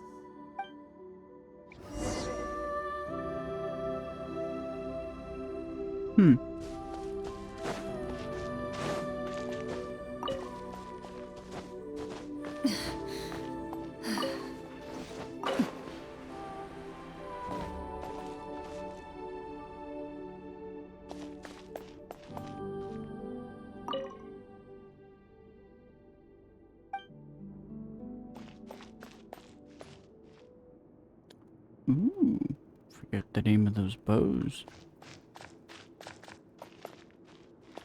Oh, this is uncanny. What is the treasure supposed to be?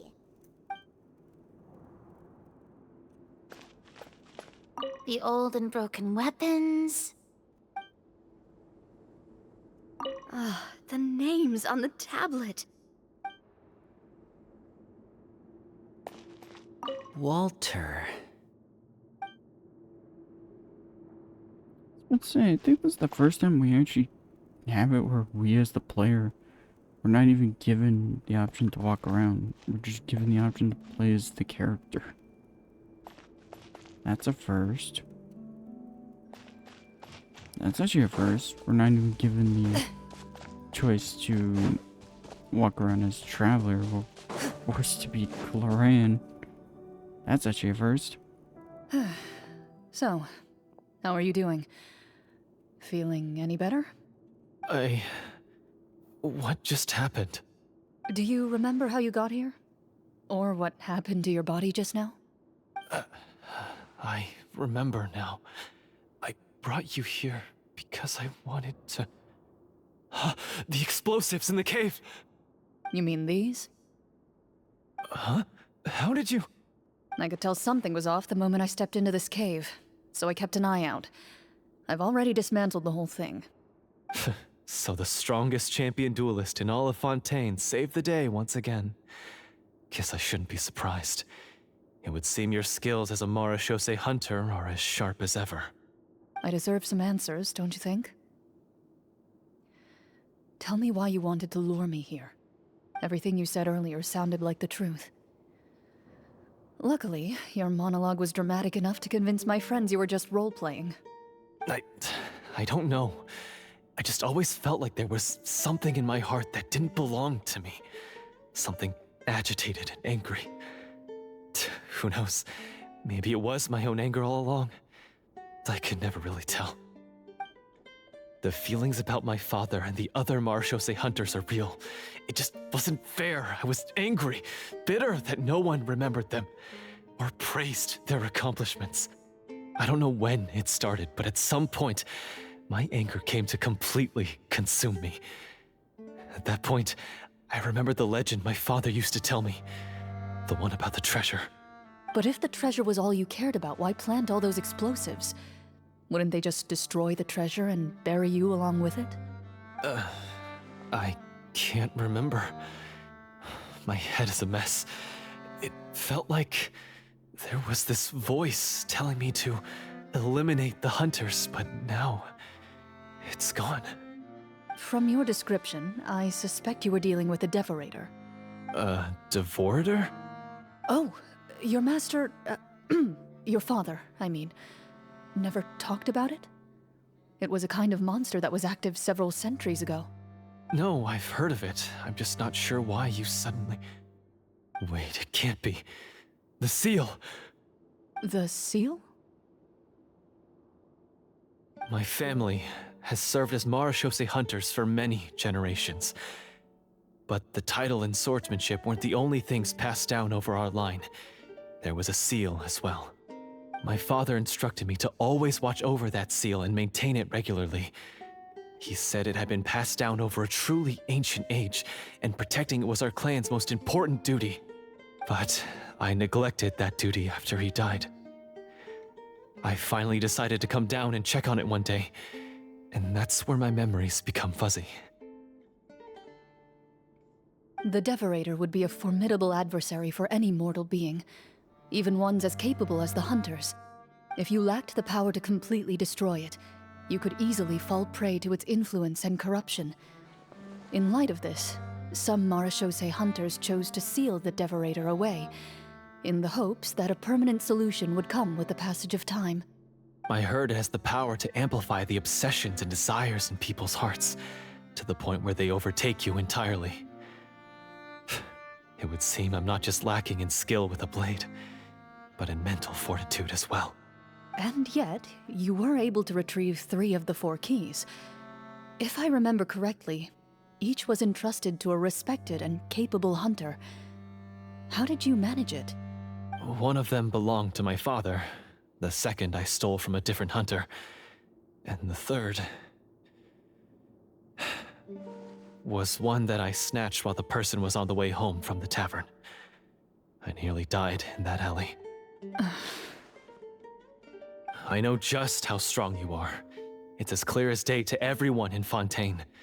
I observed you from dusk to dawn, but could never find any opportunity to sneak up on you. I never even saw you drink a single glass of liquor.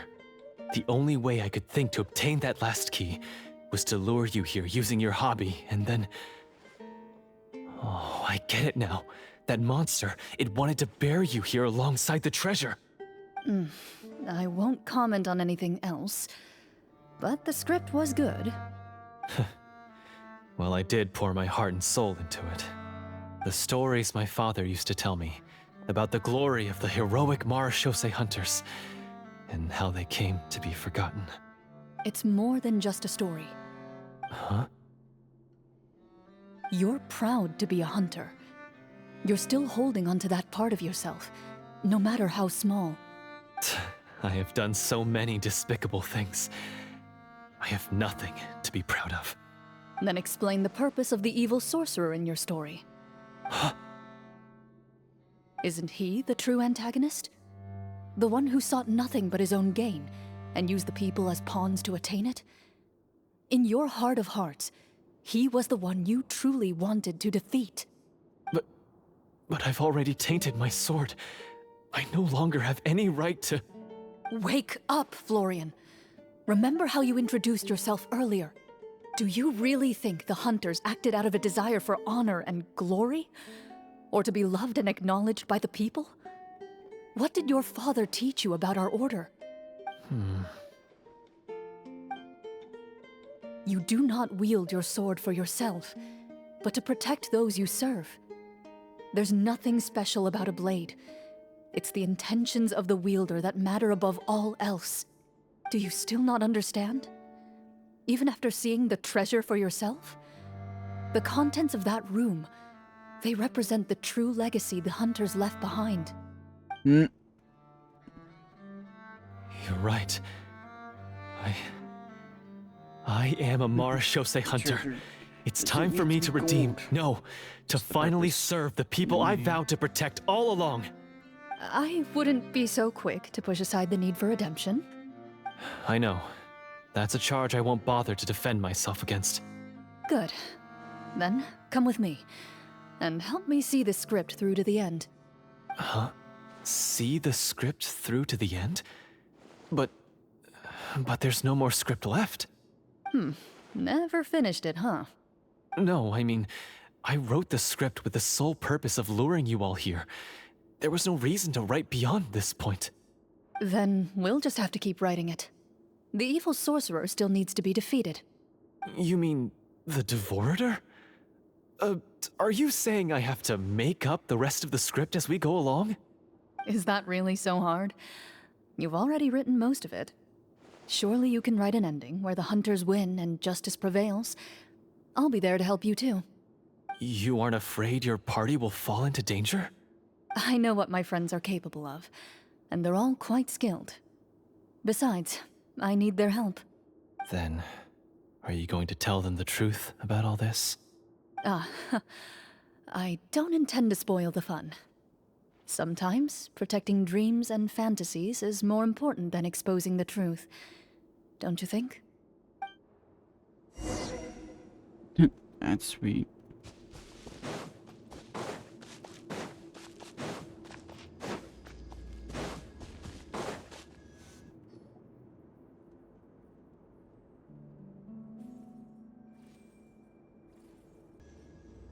They're back! That took a while. Ahem!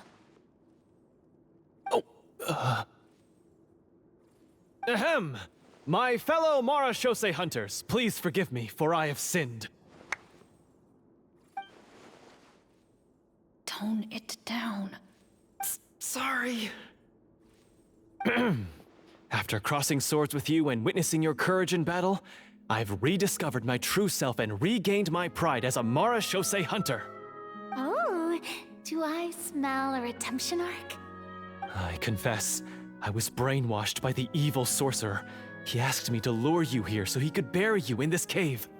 That little... Wait, you're saying all of that wasn't you, but the evil sorcerer? That's right. He's adept at manipulating the hearts and minds of the people. I fell under his influence because I did not possess a strong enough sense of will. Huh. And how are you going to prove that you're a changed man? We're not going to fall for the same trap twice.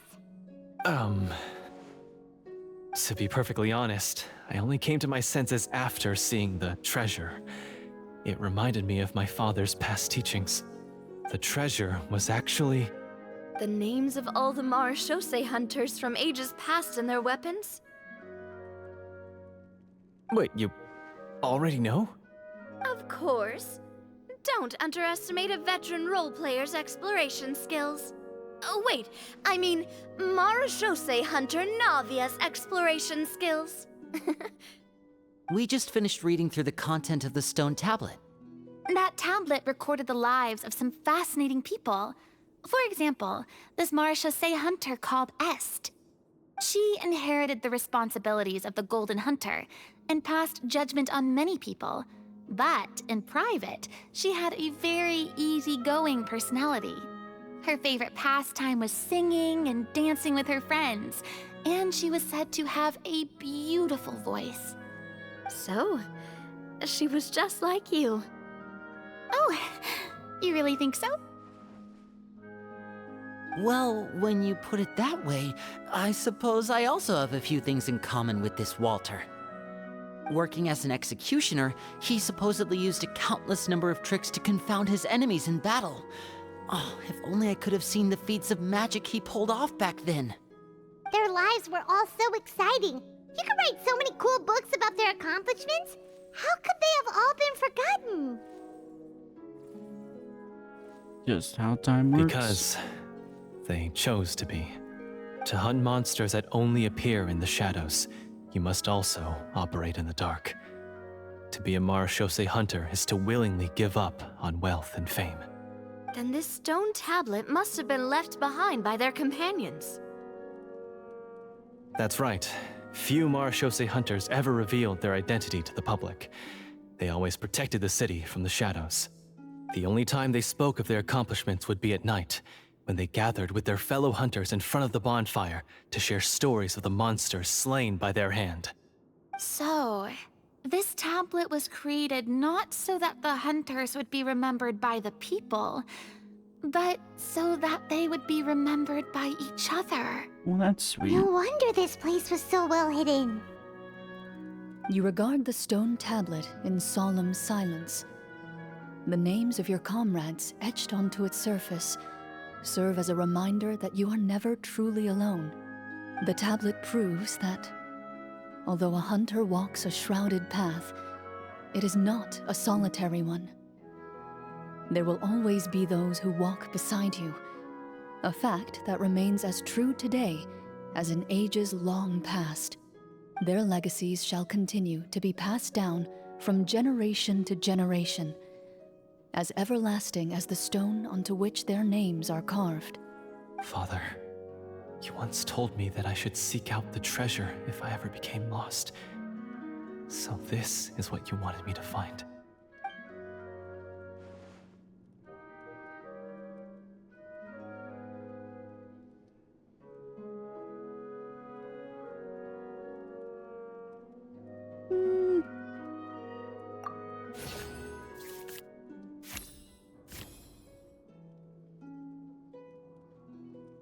His eyes are sincere, and his words ring true. You can tell that every word he spoke just now came from the bottom of his heart. I implore you, everyone, please give me a chance to make up for all I've done. Allow me to fight alongside you and defeat the evil sorcerer that threatens the peace and prosperity of everyone in this kingdom. Well, I say we let you join. Sounds good to me too. Everyone makes mistakes. What matters is what you do to make up for sometimes those them. mistakes lead to I have an no entire objections, nation getting Mr. flooded. Florian, do you even know how to defeat the evil sorcerer? When he took over my mind, I gained some insight into his thoughts. Every time I thought of the treasure, he reacted with a strong sense of fear. Huh? He's afraid of the treasure? But there's nothing here except some broken weapons and the stone tablet. What if the secret's hidden inside these weapons? GM, permission to investigate.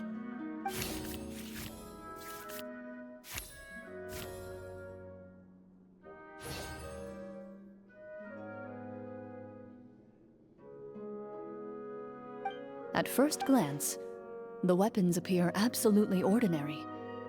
But as you observe them, you notice a faint energy emanating from within. These blades have slain countless monsters. Though it's been a long time since they were used in battle, their edges remain sharp, as if they're simply waiting for the next worthy hunter to carry on their legacy. So basically, take these with us, right? I'll take this weapon, since it used to belong to Est. Maybe it'll find comfort in being held by someone who appreciates the arts. Ah, good idea. I'll take Mr. Walter's bow then. From one archer magician to another. Nice. Paimon's gonna pick a cool weapon too! Please be a knife. As you grip your weapons, you can almost feel the will of past hunters coursing through your being. It's a feeling of courage, determination, a silent vow passed down from generation to generation that says, eradicate the monsters, no matter the cost.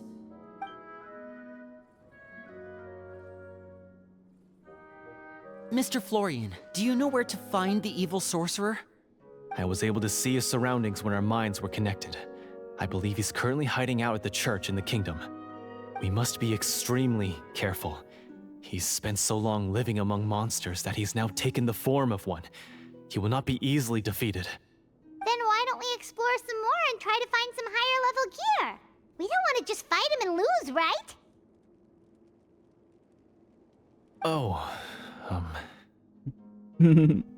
No, we have to strike now. He was greatly weakened when I managed to break out of his control. If we let him rest, he might have time to escape. I agree with Mr. Florian. We've got to act while we have the advantage. Don't forget, the people of the capital are counting on us. Yeah, now that we've got a plan, there's no point in waiting. The longer this drags on, the worse it will be for everybody. Yes, that's what's called... Take the initiative. Yes, that's exactly right. Alright, you've persuaded Paimon. Mr. Florian, Nice. please, lead the way. Of course. Follow me. I The thought Elder he was set gonna up so sprint, many not scenes walk. today, and now he has to join in for this last part. I really don't envy his job. Finally, you decide to slay the evil sorcerer and bring peace back to the kingdom once and for all.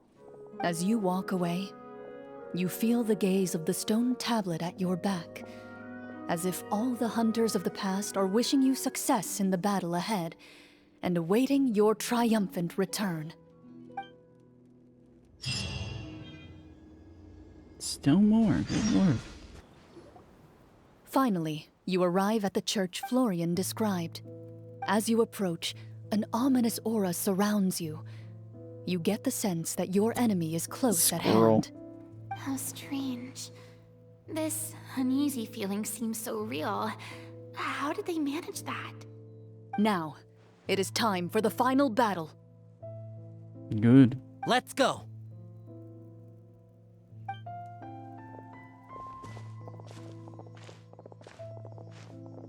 Florian, wait. What's wrong? I think you should wait outside. You've already been corrupted by the Devorator once. It could easily re-enter your mind and take control of your body. I don't think it's a good idea for you to be this close. If it corrupts you again, it's possible you might take on a new form entirely. That's exactly why I have to go. Why I should be at the very front. Reason. You mean... Yes. I intend to lure it into my body. That's too risky. If things get out of hand, I might have to kill you. Do you understand how dangerous this is? I understand, but if I do this, you'll have a clear and visible target. The Devorator will have a hard time passing up a chance to enter a body it knows how to control. You won't have to worry about any of your friends being taken over. You're not like me, Miss Clorinde. You're a just and powerful Marechaussee hunter. The monster broke free due to my error. It's only right that I shoulder the responsibility for its destruction. This is something that I have to do. Consider it a duel to restore my honor. My only request is that you give it your all.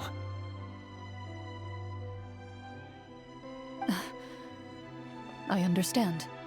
Then, as a champion duelist, I hereby accept your request for a duel, and extend to you my most sincere regards. Thank you. The battle is now upon us. Let the Devorator once again tremble under the blade of the Marechaussee hunters.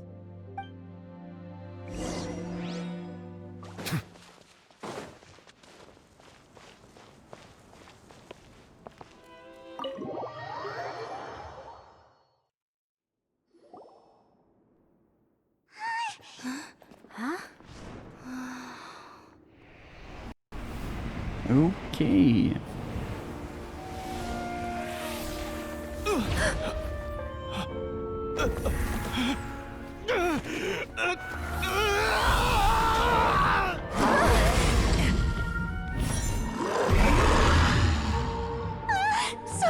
So lifelike!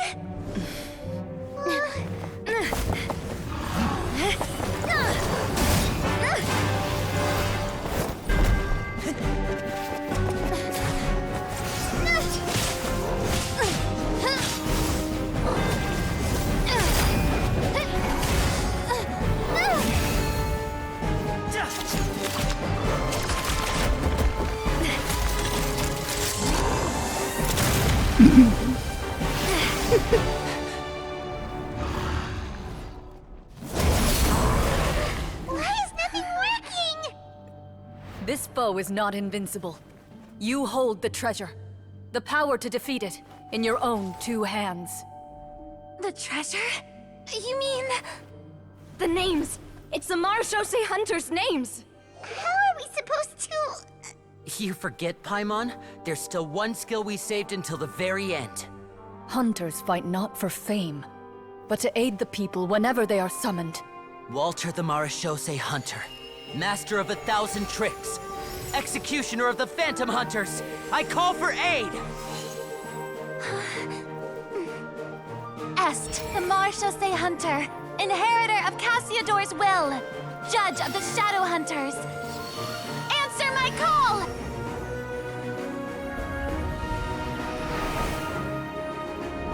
Petronia, protector of justice and order. The hunter I respect the most. Thank you for saving my friend, the best one I'll ever know. Please, lend us your strength!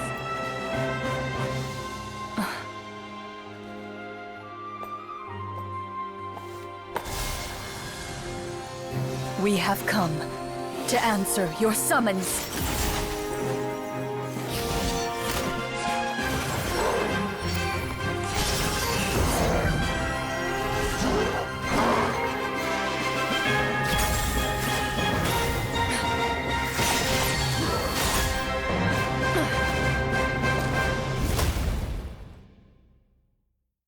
And so, the monsters were eradicated, and the sorcerer was defeated. Peace soon returned to the capital. Those in the court, manipulated by the sorcerer, also recognized the errors of their ways. Some remembered the names of the heroes who saved their kingdom, but others simply continued their lives none the wiser. Such is the story of the Marechaussee hunters. They pursue the phantoms in the darkness and exterminate all who pose a threat. They will always protect the city and those within it, even should all memory of their accomplishments be forgotten by the very people they serve. I am assuming assuming we finally reached the end of the script. Yes, you've reached one of the better endings. It's a pretty solid story overall. I thought it was just an ordinary adventure at first, but the further we got into it, the more impressed I became with the production and the plot. That final battle especially. All the effects were super realistic. Oh, right. Yeah, totally. Her sheet Navia was the opposite. That's a really good point. I never expected the weapons we picked up from that vault would have that kind of effect. Yeah, mine no. nearly scared the daylights out of me when it started glowing. I took a good look at it after we got out, but I don't think it ever lit up again. Oh, we should probably give these props back, right? I'll just leave mine here. Did you have a good time? Of course. Let me know if another script like this comes around. Sure, no problem. Then I'll head back for now. Preferably I without think the I need some time voodoo to nonsense. fully digest everything that just happened. Oh, you're Once gonna Mr. need to Clorinde digest is awake, everything. please pass on my regards to him. He must be extremely exhausted to have passed out cold like that. You're right.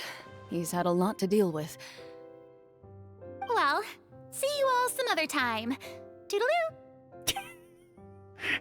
Toodaloo. Oh my god. Okay, so, can I ask now, I think it should be fine, yeah. what in the world was going on back there? So you saw through all of that? That time in the cave when you told us to close our eyes, it'd be weirder if we didn't notice anything. I was dying of curiosity the entire time. I mean, you did a pretty bang-up job of pretending nothing had gone wrong. Farina actually looked like she thought all of it was planned. Guess none of us wanted to be the one to break the illusion. What are you all talking about? I was just playing along too. Oh, wait. Don't tell me Paimon never... Oh, this is all my fault. It's not too late to cover your ears. Here, Paimon, I'll do it for you. Bit late for that, don't you think? You're saying everything that happened back there wasn't actually part of the script? I do not realize. It's probably more accurate to say this was never a real scripted story to begin with. What? So loud. My head. Hey, you! Get up right now and explain yourself! Oh, Jesus Christ, Paimon, please. No shaking, please! Oh, my head. And pass out. Thank you. Did Paimon just hear that right? You guys made up that whole last part on the spot? It's called improvising. You should know it. It's not nice to lie to people, but Paimon's got to admit that was a really good story, Florian. Oh, and nice improvisation, Clorinde! Yeah, it was like watching a magician improvise a spectacular magic trick after forgetting an important prop. If Paimon knew something was wrong with that vault, she would have floated straight in the opposite direction. Everything was under control. As if you've ever described a situation as being out of control. I'm pretty sure any situation you consider to be easy to handle would scare a reasonable person half to death. Guess I'm just used to it. You must run into a lot of unexpected situations then. That explains why you're so good at coming up with things on the spot. As for you, Florian, I know there's no excuse for what I did. I'll turn myself into the guards at once, confess my crimes, and accept any punishment that comes my way. I would say you've already suffered more than enough.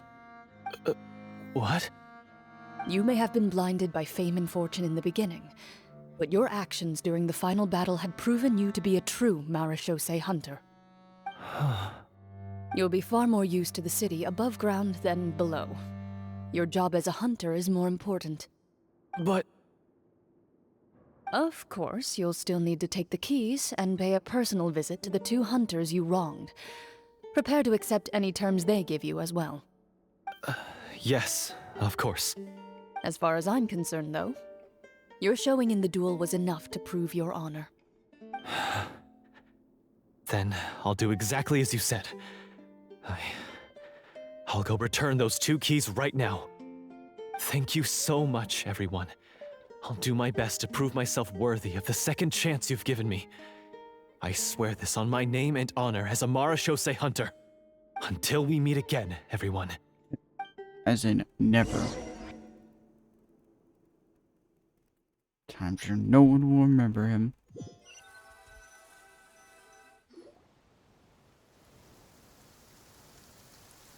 Speaking of Marashose hunters, what should we do about the treasure in that cave?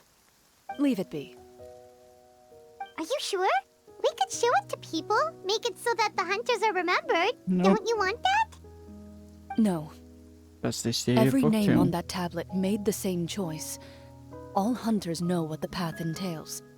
I am no exception. My identity as a Marashose hunter is not something I need people to remember. I wish only to be recognized as a champion duelist. Nothing more. That's certainly very different from the path of a magician. Still, I admire your decision. Wait, Paimon just remembered something. If there were no special effects involved, why did our weapons begin to glow during the battle? That's because the Marashose hunters of ages past would often imbue their weapons with special enchantments to suppress the monsters. Whenever a monster was nearby, their weapons would start to glow. Oh, so that's why they had an effect on that guy near the end. I really thought the summons were doing all the work. Well, I'm sure the summons were a part of it too. Oh? How so? This particular devorator probably hailed from the same era as the hunters we saw in the room. The names you recited all belonged to the bravest hunters. Countless monsters fell to their blades. That's likely why the devorator Funny to visibly say that when reacted one when of you them said was a them out bow. loud. So the names held the power all along. Navia, everything you said during your summon, Huh? Oh, I meant what I said. I mean, it was true to my character, so yeah, I'm glad you heard it. Just don't make me repeat myself. It's embarrassing. Too I late. really appreciated those words. All right. Don't get all sentimental on me. Anyway, let's not talk about that anymore. I'm going to go on ahead. Don't fall too far behind now. She ran off. I should probably head back as well. This story was truly incredible. I might have to spend the whole night telling my siblings all about it. Just gonna say, don't tell Arlenkino. See you later. Goodbye.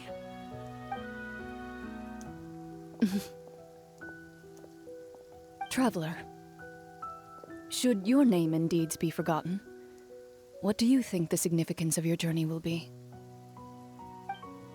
Damn. I suppose the significance would be the journey itself and the world we helped create. There's still value in the time I shared with everyone here, in the things we were able to accomplish, even if no one remembers them. A great answer. I'll remember it. What would your answer be, Clorinde? Me? The Marashose hunter says nothing in response to that question. Perhaps her answer lies in her silence. An unspoken vow left to echo through the night. Perfect. I love it. The path she walks needs no explanation. I love it. I love the creativity of this story quest. I actually like that one. That one was creative. But either way, hope you all like, comment, subscribe, and all that. I will excuse the lengthiness of this story quest. So, I'm not gonna complain. This is probably one of my more favorite story quests. I appreciate the the D&D reference. It was just sprinkled throughout the entire quest, but and whatever. And also appreciate Marche Hunter's backstory a bit. More context to them a bit more, but not gonna complain. Either way, enough with the ramblings. Hopefully to see y'all next time in another video.